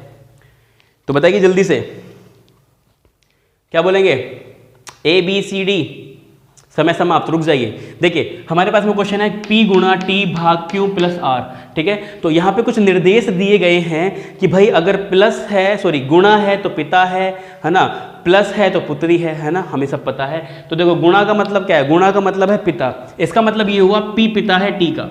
P पिता है, किसका पिता है? टी का। P पिता है, फादर है टी का। ओके, उसके बाद में हमारे पास में बोला गया टी भाग क्यों। भाग का मतलब है भाई यहाँ पे माता। टी माँ है क्योंकि, टी माँ है किसकी? क्योंकि टी माँ है क्योंकि, तो क्यों क्या होगा? पुत्र या पुत्री। बट टी तो माँ है, पता लग गया। ठीक है, उसके बाद में क्या बोला गया? प्लस। प्लस का मतलब क्या है? प्लस का मतलब है दोस्तों पुत्री। क्यों पुत्री है? आर की। क्यों पुत्री है? आर की। तो क्यों पुत्री है आर की, तो आर क्या होंगे? माता पिता। लेकिन अगर क्यों की माँ टी है तो आर कौन होंगे? पापू होंगे। यस या नो? ठीक है, उसके बाद क्या पूछा गया? आपसे पूछा गया आर का पी से क्या संबंध है। आर का, आर कौन है? किसका? पी का। इसका मतलब पी इस आर को क्या बुलाएगा? यही निकालना है। पी इसको क्या बुलाएगा? बेटी, क्योंकि ये इसके पिता हैं तो इसको बेटी बुलाएगा। और बेटी के ये कौन है? पति होंगे ना। बेटी के कौन है? ये पति हैं। तो बेटी के पति को क्या बोलेंगे? दामाद। सन इन लो बुलाने वाले हैं। क्लियर? तो ऑप्शन नंबर सी सन इन लो दामाद परफेक्टली राइट आंसर है। ठीक है, अब जिसको भी ये सन इन लो डॉटर इन लो में दिक्कत है तो मैं एक काम करूंगा, मेरे पास में एक पीपीटी है जिसमें ये सन इन लो डॉटर इन लो की पूरी लिस्ट है। मैं टेलीग्राम चैनल पे अपलोड कर दूंगा, तो आप वहां से उसको डाउनलोड कर लेना। ठीक है, लिंक डिस्क्रिप्शन में दिया गया है टेलीग्राम चैनल का। चलिए स्टार्ट करते हैं। Question number 15। क्वेश्चन नंबर 15 बड़ा ही शानदार है। कोडिंग डिकोडिंग का क्वेश्चन है, आपके स्क्रीन पे लग चुका है भाई। क्वेश्चन नंबर 15 आपके स्क्रीन पे लग चुका है। जल्दी से बताइए इस क्वेश्चन का आंसर क्या बोलेंगे। COME COME COME को कोड किया गया है यहाँ पे YNQZ और हमसे पूछा गया था बैक को क्या बोलेंगे? BACK क्या बोलेंगे? जल्दी से फटाफट से बताइए क्या आएगा इस क्वेश्चन का आंसर। बड़ा ही शानदार है दोस्तों, बड़ा ही शानदार क्वेश्चन है। तो मैं चाहता हूं सभी स्टूडेंट्स इस क्वेश्चन का आंसर जल्दी से निकाल दें बिना मिस्टेक के। ए होगा, बी होगा, सी होगा या डी होगा? यस, फटाफट से बताइए क्या बोलेंगे इस क्वेश्चन का आंसर। ए, बी, सी या डी? COME को लिखा जाता है YNQZ। तो बताइए BACK को क्या लिखेंगे? चलिए स्टॉप हो जाइए, समय हो गया समाप्त। देखो बड़ा ही सिंपल सा लॉजिक था।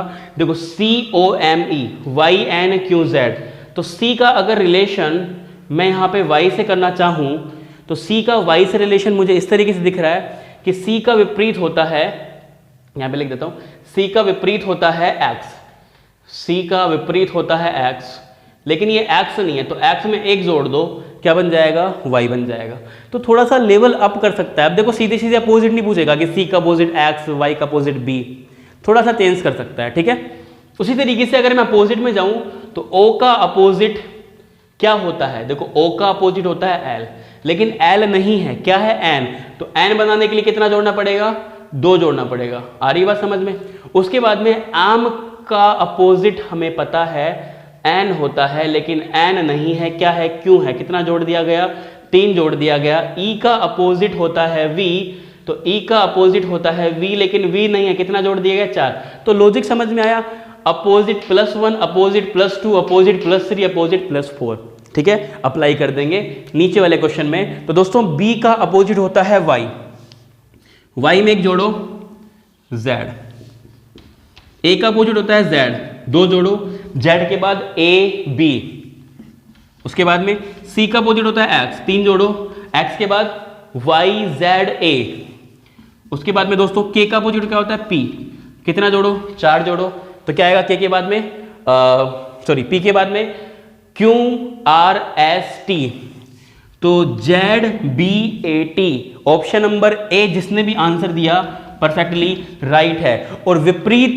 याद करने का भी वीडियो अपलोडेड है ना, जिसमें अल्फाबेट के नंबर हमने बताए हैं, उसी में ही अपोजिट है, ठीक है। और 1 मिलियंस के लिए मैं बार बार आपको थैंक यू बोलना चाहूँगा, तो थैंक यू सो मच उस वीडियो को इतना सारा प्यार देने के लिए, 1 मिलियंस व्यूज़ के लिए, ठीक है। चलिए अब देखते हैं question number 16। Question number 16 input output से क्वेश्चन है भाई, इनपुट आउटपुट से क्वेश्चन है, तो सभी लोग एक बार ट्राई करेंगे इस क्वेश्चन के लिए। इनपुट आउटपुट से क्वेश्चन है, क्वेश्चन नंबर 16। इनपुट दिया गया है आपको यहां पे, सो इजी 45, 87, द 33, बैस 72। उसके बाद में स्टेज नंबर फर्स्ट यहां पे लिया गया है 33, so easy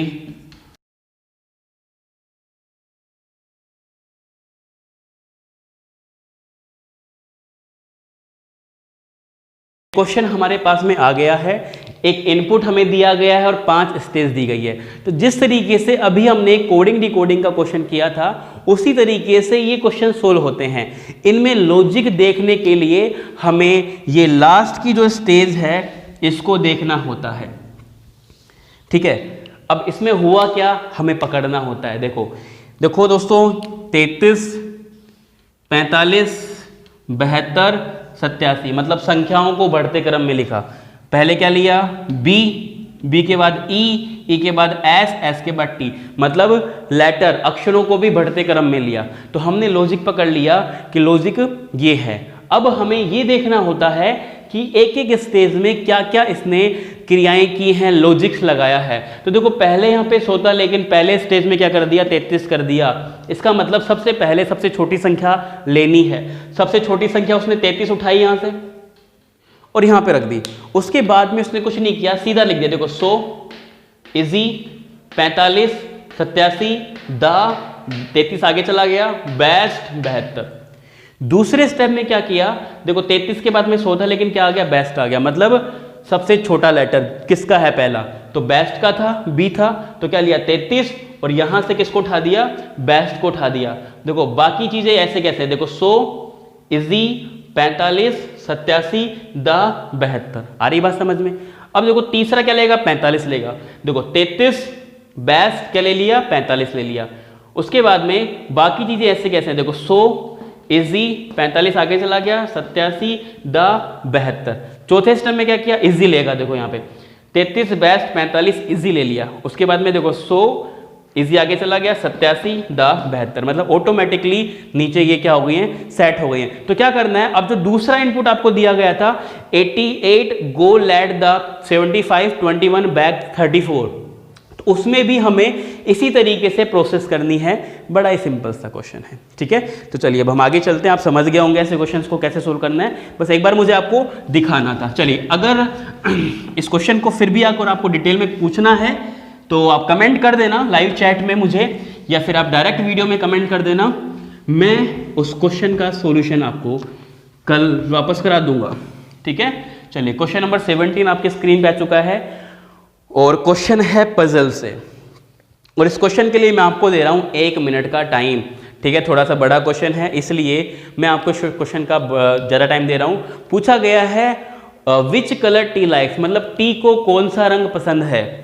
7 Mitra M we के डी टी जे और आर विभिन्न कक्षा 3री 4थी 5वीं 6ठी 7वीं 8वीं और 9वीं में पढ़ते हैं, और उनको विभिन्न विभिन्न रंग पसंद हैं, अलग अलग उनको रंग पसंद है। किसी को पीला, नीला, लाल, सफ़ेद, बैंगनी, काला, हरा पसंद है, ठीक है। और इंस्ट्रक्शन दिया गया कि जे को लाल रंग पसंद है और 5वीं कक्षा में पढ़ता है, आर को बैंगनी पसंद है और वह 3री में पढ़ता है, एम 8वीं कक्षा में पढ़ता है और उसे ना तो हरा और ना ही पीला पसंद है, के को सफेद रंग पसंद है, वो 7वीं और 4थी में नहीं पढ़ता, डी 6ठी कक्षा में पढ़ता है और काला रंग पसंद है, टी 4थी कक्षा में नहीं पढ़ता, वी को हरा रंग पसंद है। तो बताइए टी को कौन सा रंग पसंद होगा, हरा पसंद होगा, नीला पसंद होगा, काला पसंद होगा, या इनमें से कोई नहीं। 20 सेकंड का टाइम और बच रहा है आपके पास में, जल्दी से उड़ा दीजिए इस क्वेश्चन को। जब तक मैं पानी पीता हूं तब तक इस क्वेश्चन को उड़ा दीजिए फटाफट से भाई।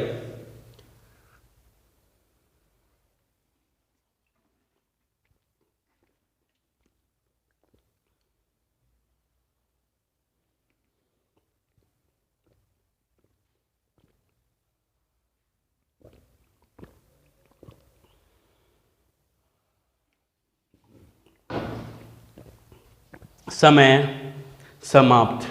रुकिए, देखिए घबराना नहीं है, कोई भी क्वेश्चन आ जाए आपके सामने तो आपको घबराना नहीं है। देखो क्वेश्चन आपकी स्क्रीन पे है, मैं इसका सॉल्यूशन करता हूँ, ठीक है। कक्षाएं हैं ना, कक्षाएं लिख दीजिए, कहाँ से हैं, 3री 4थी 5वीं 6ठी 7वीं 8वीं और 9वीं। और इस तरीके से एक छोटी सी क्या बना लीजिए, टेबल बना लीजिए, ठीक है। इस तरीके से एक छोटी सी क्या बना लेंगे हम लोग, टेबल बना लेंगे।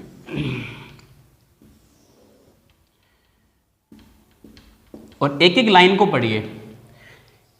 जे को लाल रंग पसंद है और 5वीं कक्षा में पढ़ता है, तो भाई साहब जे को लाल रंग पसंद है और 5वीं कक्षा में पढ़ता है। कौन पढ़ता है, 5वीं में जे। कैसा रंग पसंद है इसको, इसको पसंद है रेड, लाल, ठीक है।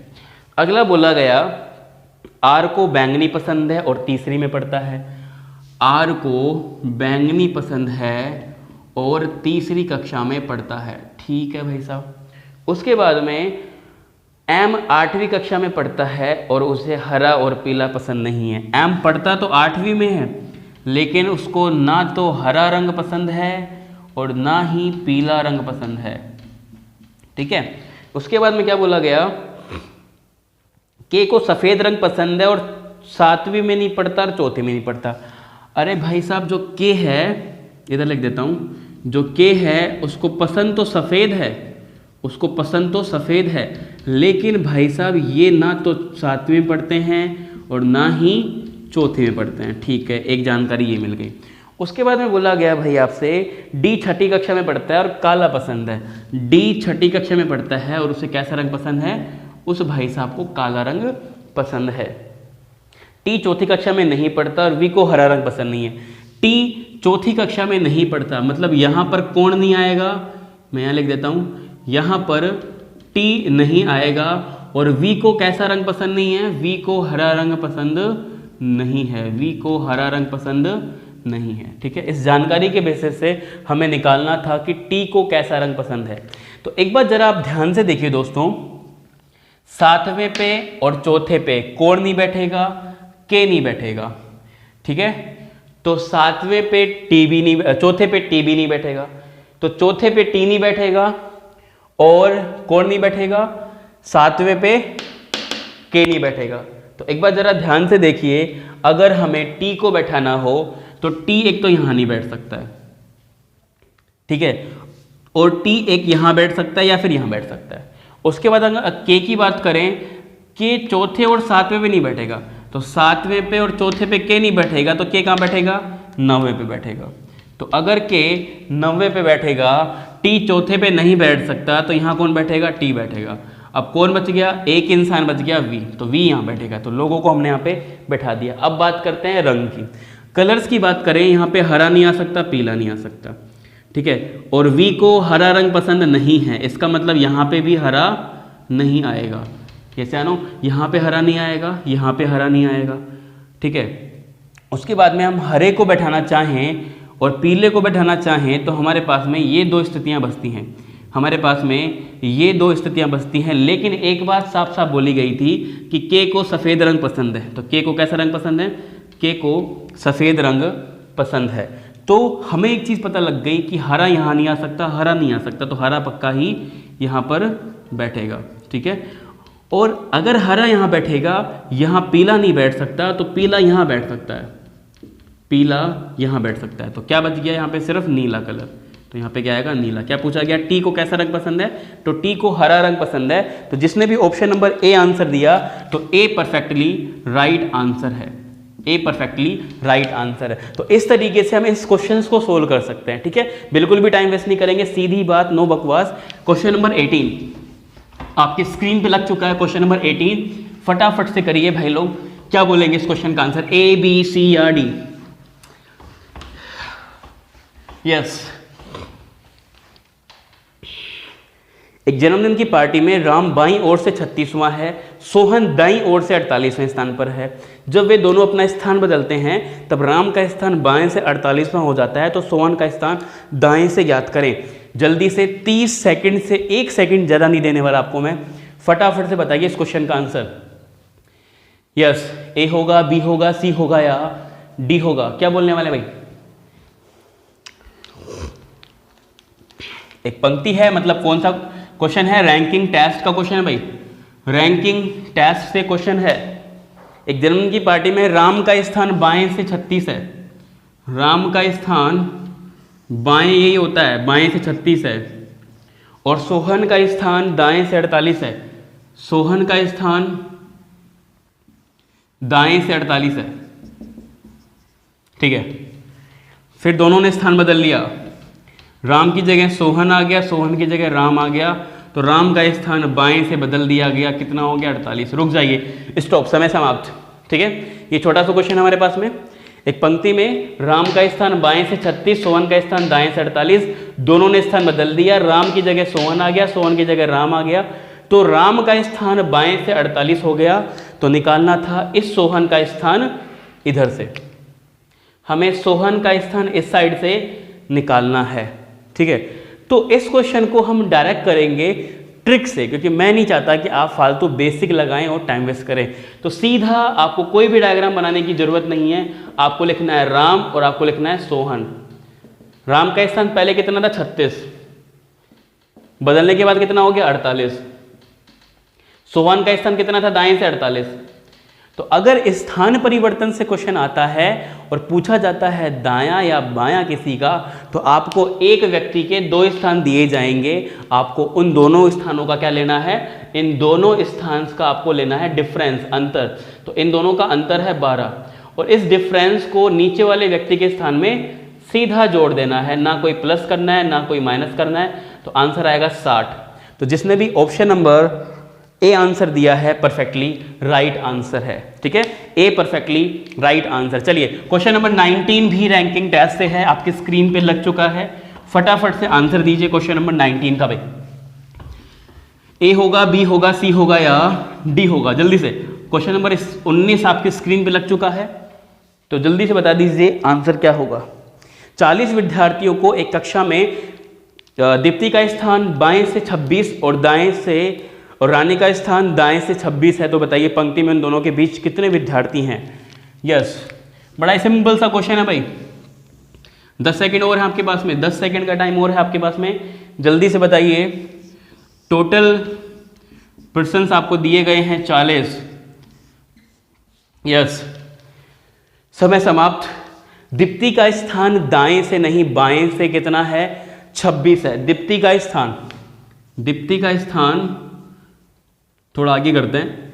यस, दीप्ति का स्थान बाएं से 26 है और रानी का स्थान दाएं से 26 है। रानी का स्थान दाएं से 26 है। तो दोस्तों एक बात सोचिए छोटी सी कि टोटल 40 लोग हैं, यहां से लेकर यहां तक 26 हैं, तो आगे कितने होंगे? 14 होंगे। यस या नो? तो कोई व्यक्ति दाएं से 26 है तो दीप्ति को उलांग के आएगा, मतलब यहां पे आएगी रानी। तो रानी का स्थान दाएं से कितना है? 26 है। और हमसे पूछा गया कि बताइए कि दीप्ति और रानी के बीच में कितने लोग हैं, ये हमें यहाँ पे निकालना है। ओके, तो एक चीज देखिए, अगर हम बेसिक की तरफ जाएं तो बेसिक ये कहता है कि भाई अगर यहां से लेकर यहां तक 26 हैं, टोटल 40 हैं, तो यहां पे कितने लोग बच गए? 14 लोग बच गए। ठीक है, अगर दीप्ति का स्थान दाएं से ज्ञात किया जाए तो 14 में दीप्ति काउंट नहीं की गई है, तो 14 + 1 15वां स्थान दीप्ति का होगा दाएं से। और रानी का स्थान दाएं से क्या बोला गया? 26 बोला गया। इसका मतलब ये हुआ कि दीप्ति से लेकर रानी तक 15 से लेकर 26 संख्याएं हैं। तो 15 से लेकर 26 संख्या है तो कितना हो गया? देखो 15, 16, 17, 18, 19, 20, 21, 22, 23, 24, 25, 26, 12 संख्याएं। ठीक है, यहां से लेकर यहां तक 12 संख्याएं हैं। लेकिन क्वेश्चन में पूछा गया है कि मध्य के व्यक्ति याद करें। मध्य का मतलब यह होता है कि दीप्ति और रानी को भी छोड़ना पड़ेगा, तो 1 और 2 माइनस करना पड़ेगा, तो आंसर क्या आएगा? 10। तो जिस भी स्टूडेंट्स का आंसर 10 है परफेक्टली राइट है। ये तो था बेसिक। अब मैं आपको एक छोटा सा ट्रिक बताता हूं।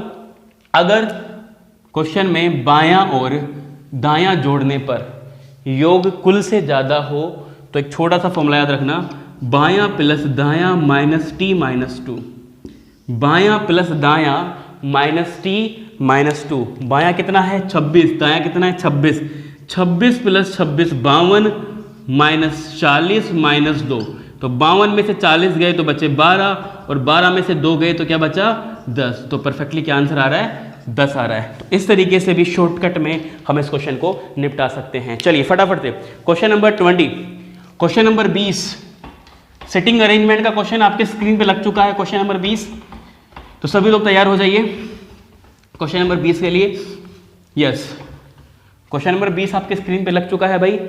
6 दोस्त PQRSTU एक पंक्ति में बैठे हैं, उनमें कुछ का मुंह उत्तर दिशा में है और कुछ का मुंह दक्षिण दिशा में है। ठीक है, क्यों का मुंह उत्तर की ओर है किंतु वह एस के बगल में नहीं है। एस तथा यू विकीर्ण दिशा में है, आर यू के तुरंत दाएं बैठा है तथा उसका मुंह दक्षिण दिशा में है एवं टी का मुंह उत्तर दिशा में है। तो बताइए यू के सामने कौन बैठा है? क्यों, टी, एस या इनमें से कोई नहीं? फटाफट से 20 सेकंड का समय और है आपके पास में। 20 सेकंड का समय और है आपके पास में भाई, जल्दी से बताइए क्या बोलने वाले हैं।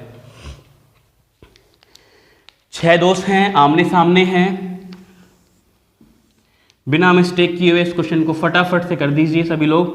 क्या बोलने वाले हैं हम लोग? कुछ का मुंह उत्तर में है, कुछ का मुंह दक्षिण में है। 6 दोस्त हैं सिर्फ, PQRSTU। ठीक है, स्टॉप, समय समाप्त। तो देखिए दोस्तों, हमारे पास में सिंपल सा क्वेश्चन है कि क्यों का मुंह उत्तर दिशा में है। इसका मतलब मान लीजिए 3 लोग हम ऊपर बैठा देते हैं, इनका मुंह दक्षिण दिशा में होगा, और 3 लोग हम अगर नीचे बैठा देते हैं तो इनका मुंह उत्तर में होगा। तो क्यों का मुंह उत्तर में है, इसका मतलब क्यों का आएगा? नीचे आएगा। ठीक है, और किंतु वह एस के बगल में नहीं है तो एस नीचे आ सकता है, पॉसिबिलिटी है। और एस और यू विकीर्णवत है। विकीर्णवत मतलब क्या होता है? इस तरीके से।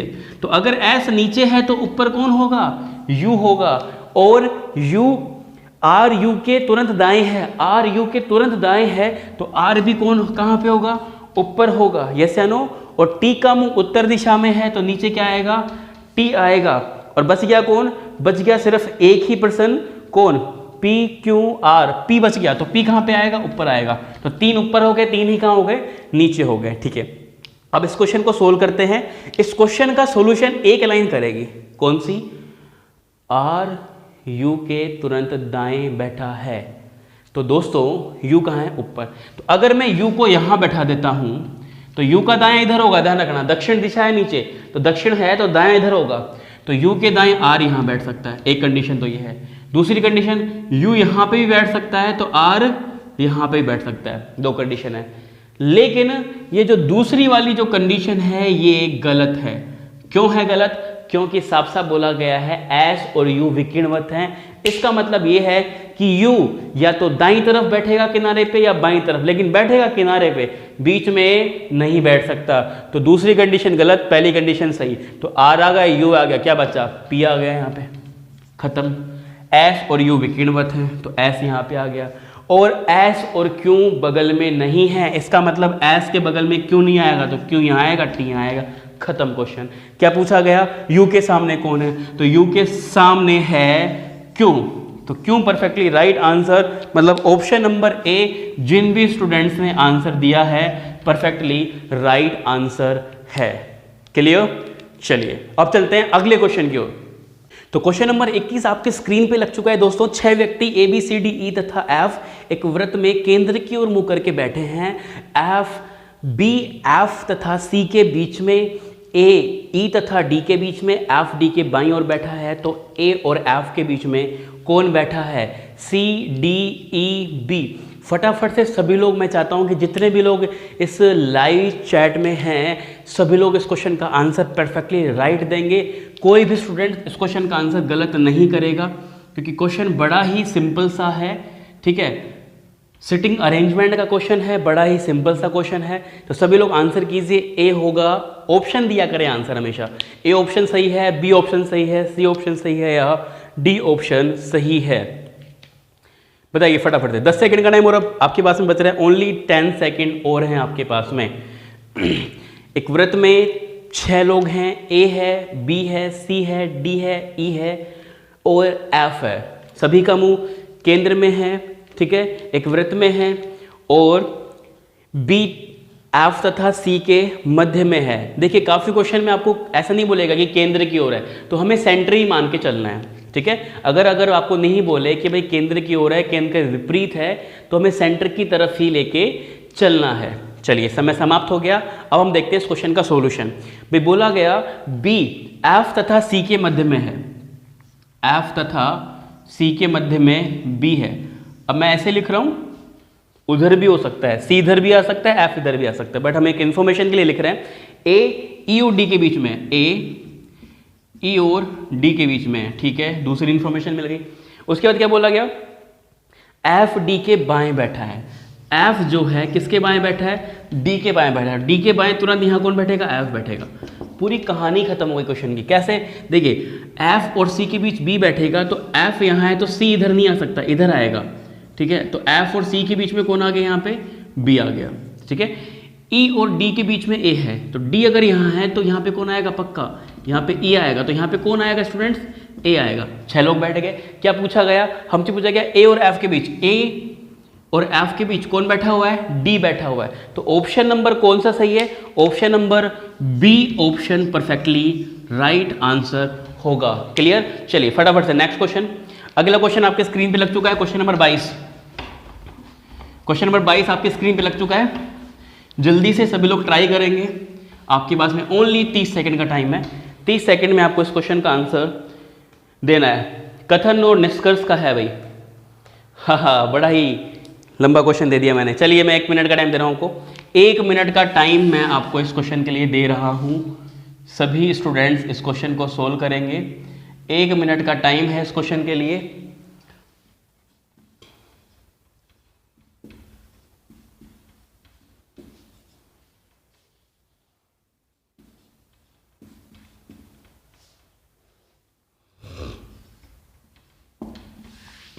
ठीक है, 1 मिनट का टाइम है आप सभी विद्यार्थियों के लिए, जिसमें से 40 सेकंड निकल चुके हैं, सिर्फ 20 ही सेकंड हैं।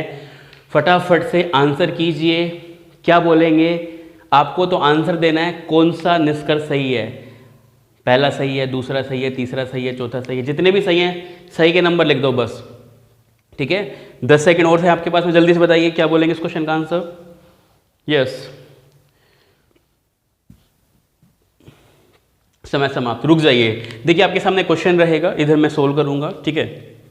सो क्वेश्चन है कथन निष्कर्ष का, न्याय वाक्य बोलते हैं इसको, क्या बोलते हैं, न्याय वाक्य। और आप जब निष्कर्ष में देख रहे हैं तो निष्कर्ष में ए और बी के बीच ही संबंध है। किस किस के बीच संबंध है, ए और बी के बीच ही संबंध है। तो इधर आइए, हमारा कथन है कोई भी यू बी नहीं है। नो यू इज बी का मतलब क्या है, कोई भी यू बी नहीं है और कोई भी ए यू नहीं है। तो दोनों कथन कैसे हैं, दोनों कथन ऋणात्मक हैं। दोनों कथन कैसे हैं, दोनों कथन ऋणात्मक हैं। इतनी बात समझ में आ गई, ठीक है। हमें संबंध किसमें करना है, अरे भाई हमें संबंध करना है ए में और बी में। तो ए और बी में संबंध करना है तो दोनों के कॉम्बिनेशन से रिलेशन निकलेगा, दोनों के मिलने से संबंध निकलेगा।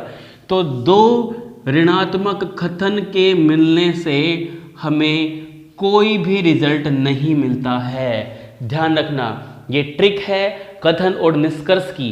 कैसे नहीं निकलता, इधर आइए, कोई भी यू बी नहीं है, कोई भी यू क्या नहीं है, बी नहीं है, और कोई भी ए यू नहीं है, कोई भी ए क्या नहीं है, बी सॉरी कोई भी ए यू नहीं है।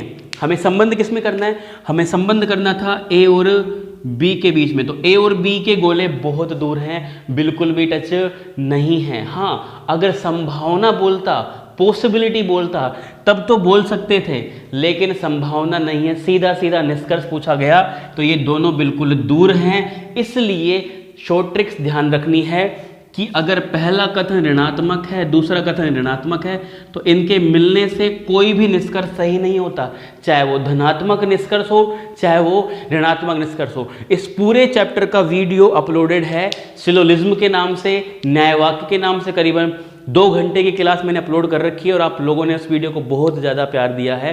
करीबन 10,000 प्लस व्यूज़ उस पर हो गए हैं, तो उस चीज़ के लिए बहुत बहुत आपको धन्यवाद। जिसको भी डाउट हो, जिसको भी ये छोटी छोटी शॉर्ट ट्रिक्स देखनी हो, तो 2 की स्पीड पे लगा के उस पूरे चैप्टर को आप फिनिश कर सकते हैं। तो यहाँ पे जितने भी निष्कर्ष हैं दोस्तों, वो ए और बी के ही मध्य हैं। तो सारे के सारे क्या हैं, सारे के सारे गलत हैं। क्यों गलत हैं, क्योंकि यार ए और बी का गोला टच नहीं हो रहा है। तो ए और बी का गोला टच नहीं हो रहा है, तो सारे गलत होंगे। क्लियर, चलिए अब हम चलते हैं अगले क्वेश्चन की ओर।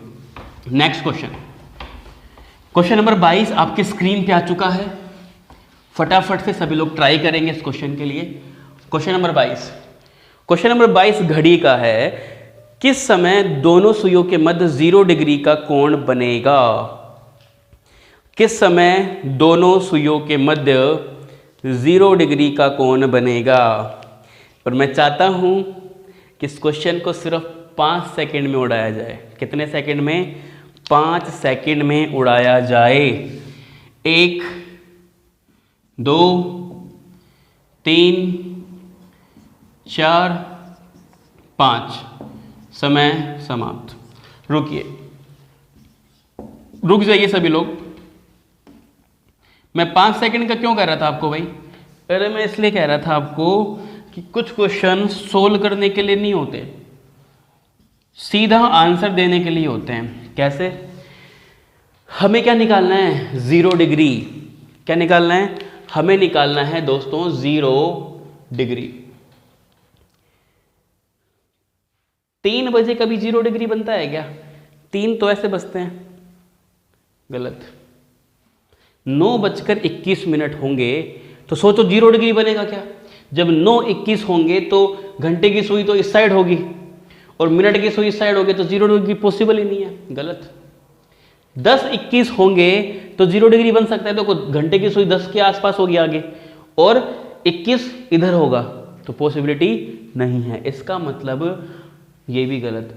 लेकिन 2:10 होंगे तो घंटे की सुई भी 2 के पास में होगी, मिनट की सुई भी 2 के पास में होगी, तभी जाके क्या बनेगा, 0 डिग्री बनेगा। तो इस तरीके से ऑप्शंस की सहायता से भी हम आंसर दे सकते थे। चलिए, लेकिन इसको सॉल्यूशन भी कर लेते हैं ना। काफ़ी लोग सोच रहे होंगे सर सॉल्यूशन से कैसे करें। देखो क्या निकालना है, 0 डिग्री का कोण निकालना है। तो अगर ऑप्शन नंबर पहला देखें तो पहले के लिए हमें लेना पड़ेगा 2 से 3 के बीच, है ना भाई, 2 से 3 के बीच तो बन रहा है 2 10, और निकालना क्या है 0 डिग्री। क्या निकालना है 0 डिग्री। तो एक छोटी सी ट्रिक ध्यान रख लीजिए, आपको कितना भी डिग्री निकालना हो, 0 डिग्री, 30 डिग्री, 90 डिग्री, 180 डिग्री, एक ही सीधी सी ट्रिक है, उस ट्रिक्स के बेसिस से हम क्वेश्चन को सोल्व कर सकते हैं। इस वाली संख्या को हमेशा 5 से गुणा करना है, ध्यान रखना।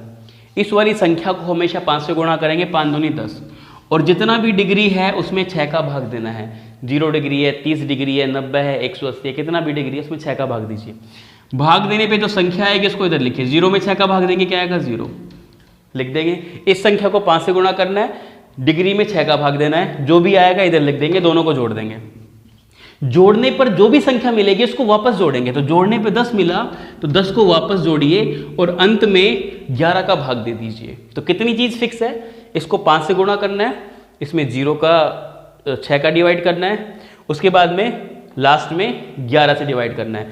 तो मिनट की वैल्यू निकल के आएगी 10 सही 10/11, और घंटे की वैल्यू तो ऑलरेडी पता है भाई, अगर 2 से 3 के बीच 0 डिग्री बनेगा तो 2 बजकर कुछ मिनट पे बनेगा, तो घंटे की वैल्यू ऑलरेडी है कितनी 2, तो क्या आएगा 2 10। इस ट्रिक्स के बेसिस से हम क्वेश्चंस को इजी वे में फाइंड कर सकते हैं। चलिए बिल्कुल टाइम वेस्ट नहीं करूंगा, इसका स्क्रीनशॉट ले सकते हैं सभी लोग। अगला क्वेश्चन कैलेंडर से है भाई, काफी लोग इंतजार कर रहे होंगे क्लॉक एंड कैलेंडर। हाँ चलिए,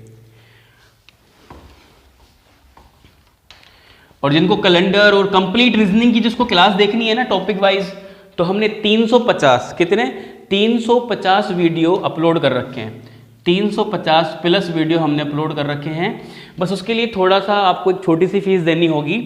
एक ज्वाइन बटन हमने लगा रखा है यहाँ पे, जिसकी छोटी सी फीस है 159 रुपये, ठीक है। 159 रुपये में वो सारे वीडियो आप देख सकते हैं। ज्वाइन बटन पर जाइए, पेमेंट कीजिए, और पेमेंट कैसे करना है उसका मैंने एक छोटा सा वीडियो बना रखा है, तो आप उसको वॉच कर सकते हैं, ठीक है। और भी कोई दिक्कत आए तो हमारा हेल्पलाइन नंबर है 9782309382, इस पे भी आप कांटेक्ट कर सकते हैं, जिसमें आपको कंप्लीट रीजनिंग मिल जाएगी और मैथ्स के भी टॉपिक्स हैं उसमें।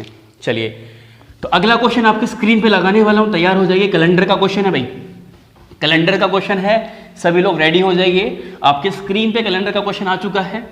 आपसे बोला गया 10 मार्च 2018 को संडे है, तो 10 मार्च 2029 को क्या होगा।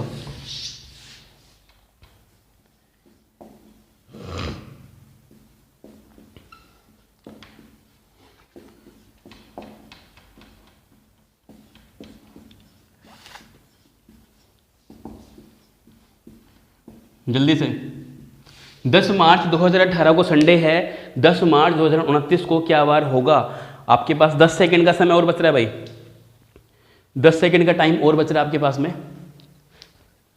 जल्दी से बताइए क्या बोलेंगे इस क्वेश्चन का आंसर। समय समाप्त। देखिए, दिनांक और महीना समान है, अलग क्या है, वर्ष अलग है। तो क्या करेंगे, वर्षों का अंतर लेंगे। 18 से 29 कितने वर्ष, 11 वर्ष, ठीक है। तो 11 शेषफल तो ये हो गए। कैसे हुए 11 शेषफल, अरे टोटल दिन कितने होते हैं 365 में 7 का भाग दो, 7 दूनी 7 पंचू 35, 7 दूनी 14, शेषफल 1, ठीक है। तो 11 साल में कम से कम 11 शेषफल तो आएंगे, 11 ऑड डेज तो आएंगे। प्लस करना है जिस वर्ष में 366 दिन आएंगे। अब 366 कहाँ पे आते हैं, लीप वर्ष में। लीप वर्ष क्या होता है, जिसमें 4 का पूरा पूरा भाग चला जाए। तो 18 से 29 के बीच कितने लीप वर्ष, 2020, 2024, 2028, कितने लीप वर्ष, 3 लीप वर्ष। तो 11 + 3 14, और 14 में वापस कितने का भाग देना है, 7 का भाग देना है। तो शेषफल क्या आएगा, शेषफल क्या आएगा, 7 दूनी 14, शेषफल 0। 0 का मतलब क्या है, जो यहाँ है वही यहाँ है। अगर शेषफल 1 आता तो 1 जोड़ते, शेषफल 2 आता 2 जोड़ते, शेषफल 3 आता 3 जोड़ते, लेकिन शेषफल 0 आया तो संडे। फटाफट चलिए नेक्स्ट क्वेश्चन। क्वेश्चन नंबर 24 आपकी स्क्रीन पे आ चुका है, जल्दी से ट्राई करें सभी लोग। क्या बोलने वाला है, हाथ नाखून, ये क्वेश्चन है सादृश्यता का, एनालॉजी। हाथ नाखून पंजा, नख कर रिलाई अनूठा। हाथ नाखून पंजा, यस समय समाप्त। देखो हाथों के यहाँ पे जो होते हैं उनको क्या बोलते हैं? नाखून। उसी तरीके से पंजे के जो यहाँ होंगे क्या बोलेंगे उनको? नख। तो option number A perfectly right answer है, नख। चलिए क्वेश्चन नंबर 25, दी गई संख्या में विषम चुनिए। दी गई संख्या में विषम चुनिए।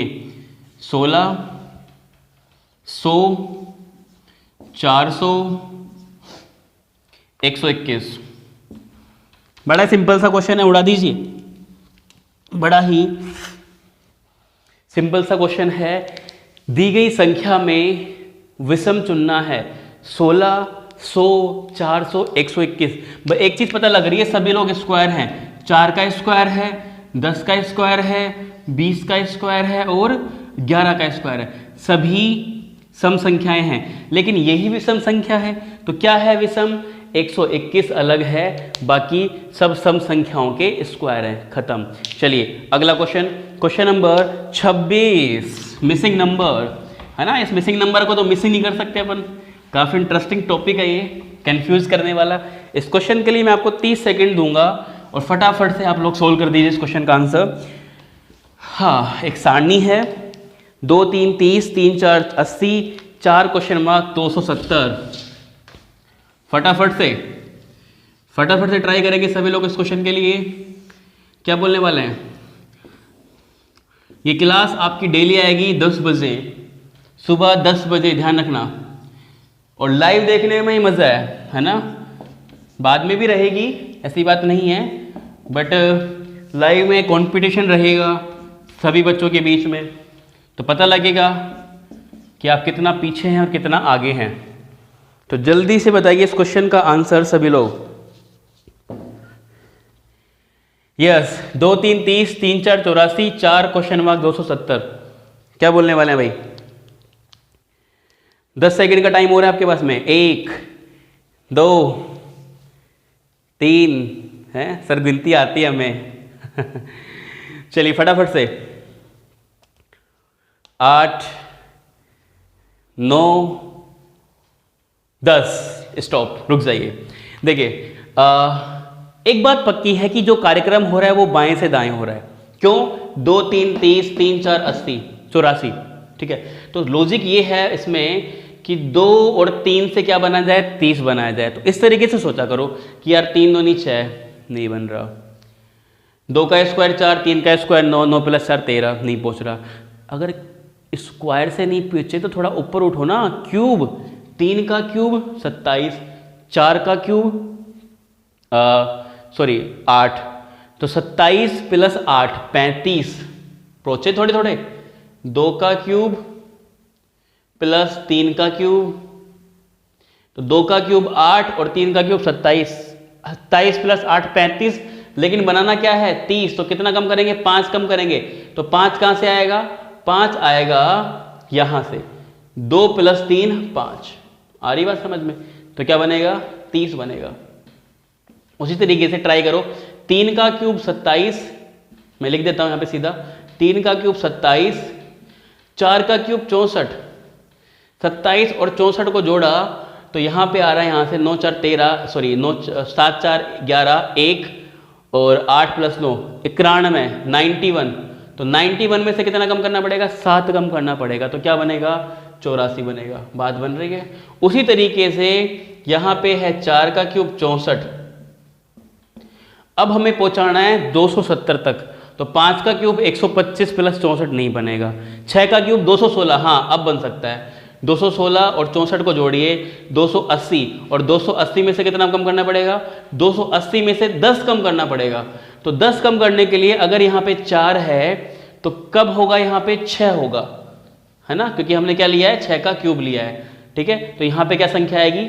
6 आएगी। तो इस तरीके से ध्यान रखना, ये लॉजिक था। क्लियर? चलिए अब देखते हैं नेक्स्ट क्वेश्चन। क्वेश्चन नंबर 27 आपकी स्क्रीन पे आ रहा है। वैन आरेख से क्वेश्चन लग चुका है सामने। वैन आरेख से क्वेश्चन है भाई, फटाफट से सब लोग ट्राई करेंगे, है ना। हाँ, ये थोड़ा डायग्राम ड्रॉ नहीं हो पाया था, इसलिए मैंने ही क्रिएट किया है। पिता, पुरुष, वकील, माता, इनके बीच में आपको वैन आरेख बनाना है। पिता,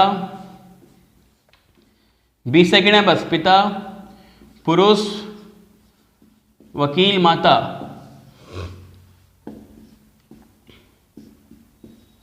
पिता पुरुष वकील माता के बीच में हमें वेन आरेख बनाना है और समय खत्म। रुकिए, पिता पुरुष तो सबसे बड़ा क्या है? पुरुष है। तो सारे पिता क्या होते हैं? पुरुष होते हैं। ये पिता है और ये क्या है? पुरुष है। एक बात क्लियर। अच्छा, सारे पिता वकील नहीं होते, सारे पुरुष वकील नहीं होते, लेकिन कुछ होते हैं। कुछ पिता वकील होते हैं, कुछ पुरुष वकील होते हैं। ठीक है। उसके बाद में कुछ माताएं पुरुष होती है क्या? नहीं। कुछ माताएं पिता होती है कि नहीं, लेकिन कुछ माताएं वकील जरूर होती हैं। कुछ माताएं वकील जरूर होती हैं। तो ये जिसमें है ये परफेक्टली राइट है, मतलब option number A, option number A बिल्कुल सही उत्तर होगा। चलिए फटाफट से नेक्स्ट क्वेश्चन, अगला क्वेश्चन 28वां क्वेश्चन आपके स्क्रीन पे लग चुका है। मैथमेटिकल ऑपरेशन है भाई, मैथमेटिकल ऑपरेशन का क्वेश्चन है। तो सभी लोग तैयार हो जाइए। हमें निर्देश दिए गए कि प्लस का मतलब है गुणा, उसके बाद में गुणा का मतलब है माइनस, उसके बाद में माइनस का मतलब है भाग और भाग का मतलब है प्लस। ठीक है।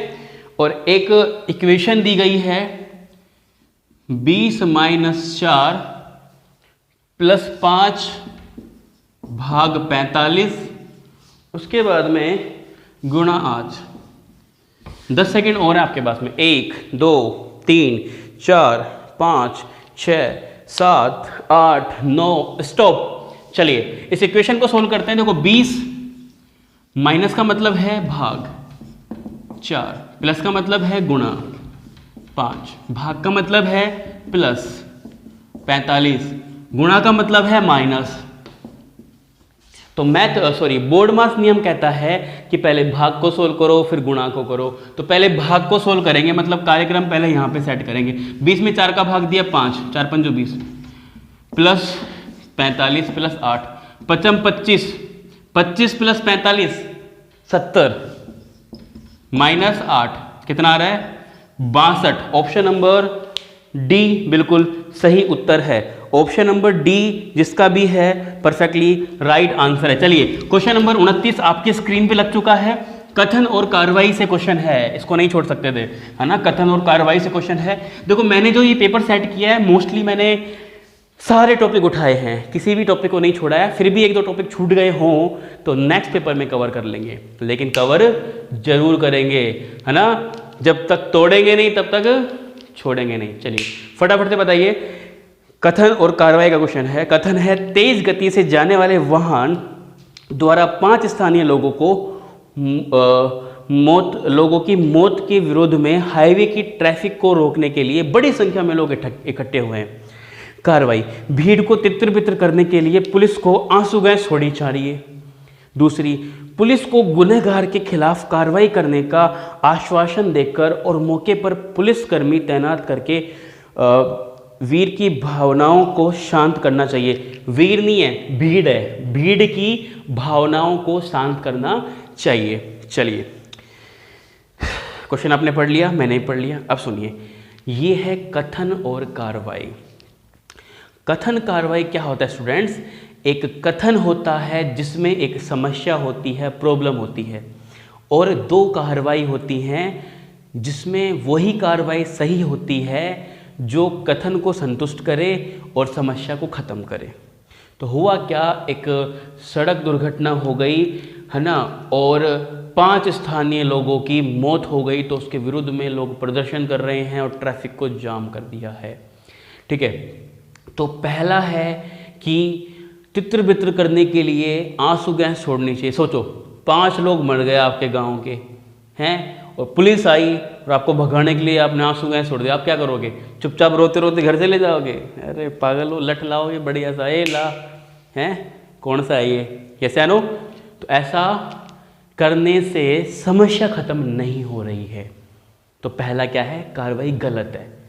ऐसा करने से भीड़ और उर्दंग होगी, और ज़्यादा लड़ाई होगी, है ना, इसलिए पहला गलत। दूसरा, पुलिस को गुनहगार के खिलाफ कार्रवाई करने का आश्वासन देकर और मौके पर पुलिसकर्मी तैनात करके भीड़ की भावनाओं को शांत करना चाहिए। ये थोड़ा ठीक है।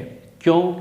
भाई अगर मान लो 5 लोगों की मौत हो गई तो भीड़ क्या कितनी उड़दंग करे, लेकिन अगर पुलिसकर्मी कोई बड़ा अधिकारी आके रिक्वेस्ट करे, समझाए कि भाई हम इसके लिए कड़ी से कड़ी कार्रवाई करेंगे, छोड़ेंगे नहीं बदमाश को, किसने किया ऐसा ये वो, तो भीड़ शांत होगी और अपने घर जाएगी, ट्रैफिक खुलेगा।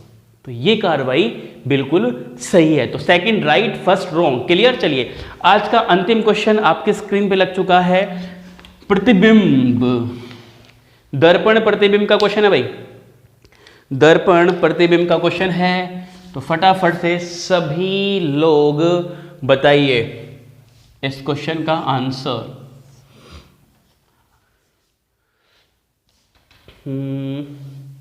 ये यहां से थोड़ा सा बड़ा है,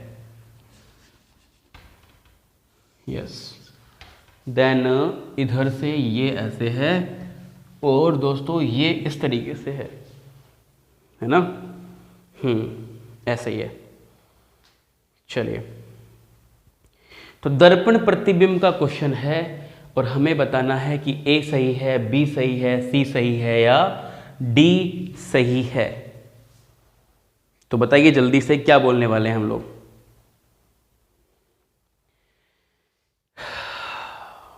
समय समाप्त। रुक जाइए। देखो दर्पण में क्या होता है, बायां दायां होता है, दायां बायां होता है।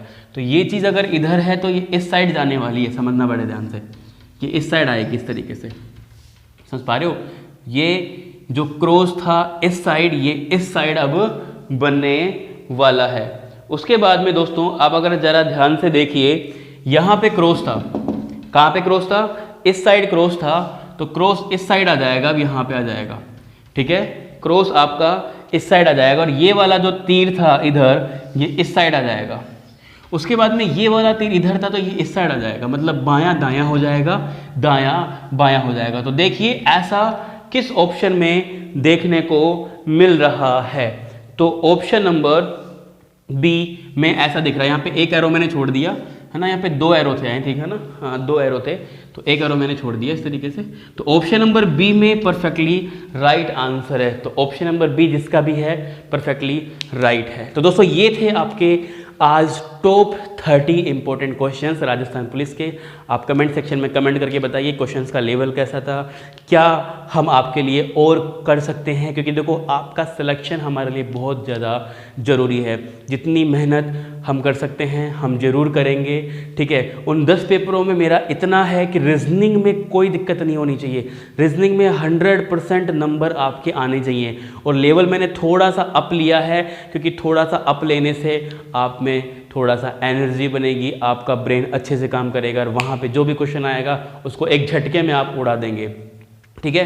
तो रीजनिंग में एक भी नंबर गलत नहीं होना चाहिए, आपको विद्या की कसम है, ठीक है। अब आपके पास ज़्यादा समय नहीं है, तो इसलिए मैं आपको एक छोटा सा सजेशन देना चाहूँगा। जितना पढ़ लिया बहुत है, अब वक्त है जितना पढ़ लिया उसको रिवीजन करो, बस उसको रिवाइज करो जितना कर सकते हो। रीजनिंग की मेरी गारंटी है, डेली क्लास लगेगी 10 बजे, आइए प्रैक्टिस कीजिए और अपना एग्ज़ाम क्रैक कीजिए। इन सभी क्वेश्चन की PDF आपको आज ही टेलीग्राम चैनल पे मिल जाएगी, जहाँ पे ये सारे क्वेश्चंस होंगे और उसकी आंसर की होगी, तो आप उसको इजीली डाउनलोड कर सकते हो। जिसको टेलीग्राम चैनल के बारे में नहीं पता है, लिंक मैंने दे रखा है डिस्क्रिप्शन में, तो लिंक पे जाके क्लिक कर सकते हैं और डाउनलोड कर सकते हैं। जिन स्टूडेंट्स को किसी टॉपिक में दिक्कत है, कैलेंडर में दिक्कत है, क्लोग में दिक्कत है, या फिर रीजनिंग के किसी भी टॉपिक में दिक्कत है, तो हमने 350 प्लस वीडियो अपलोड कर रखे हैं, पब्लिकली नहीं कर रखे हैं, क्योंकि देखो हमारा भी घर है, हमें भी गृहस्थी चलानी होती है। हमने ज्वाइन बटन में कर रखे हैं, ठीक है। उसकी हमने एक छोटी सी फीस रख रखी है, कोई बहुत ज़्यादा फीस नहीं रख रखी है। हमने सिर्फ 159 रुपये उसकी फ़ीस रखी हुई है। आप उसको ज्वाइन कीजिए और 1 महीने तक आप सारे वीडियो आराम से देख सकते हैं और अपना टॉपिक क्लियर कर सकते हैं, ठीक है। तो चलिए अब हम मिलेंगे कल सुबह 10 बजे। जितने भी आपके भाई बहन सभी लोग तैयारी कर रहे हैं, अगर उनको रीजनिंग में प्रैक्टिस करनी है और अच्छी वाली प्रैक्टिस करनी है, 100% नंबर लाने हैं, तो उनको इन्वाइट कीजिए इस क्लास में। अच्छा लगा हो सेशन तो इसको लाइक करना, शेयर करना। Thank you so much. कल मिलते हैं और धन्यवाद।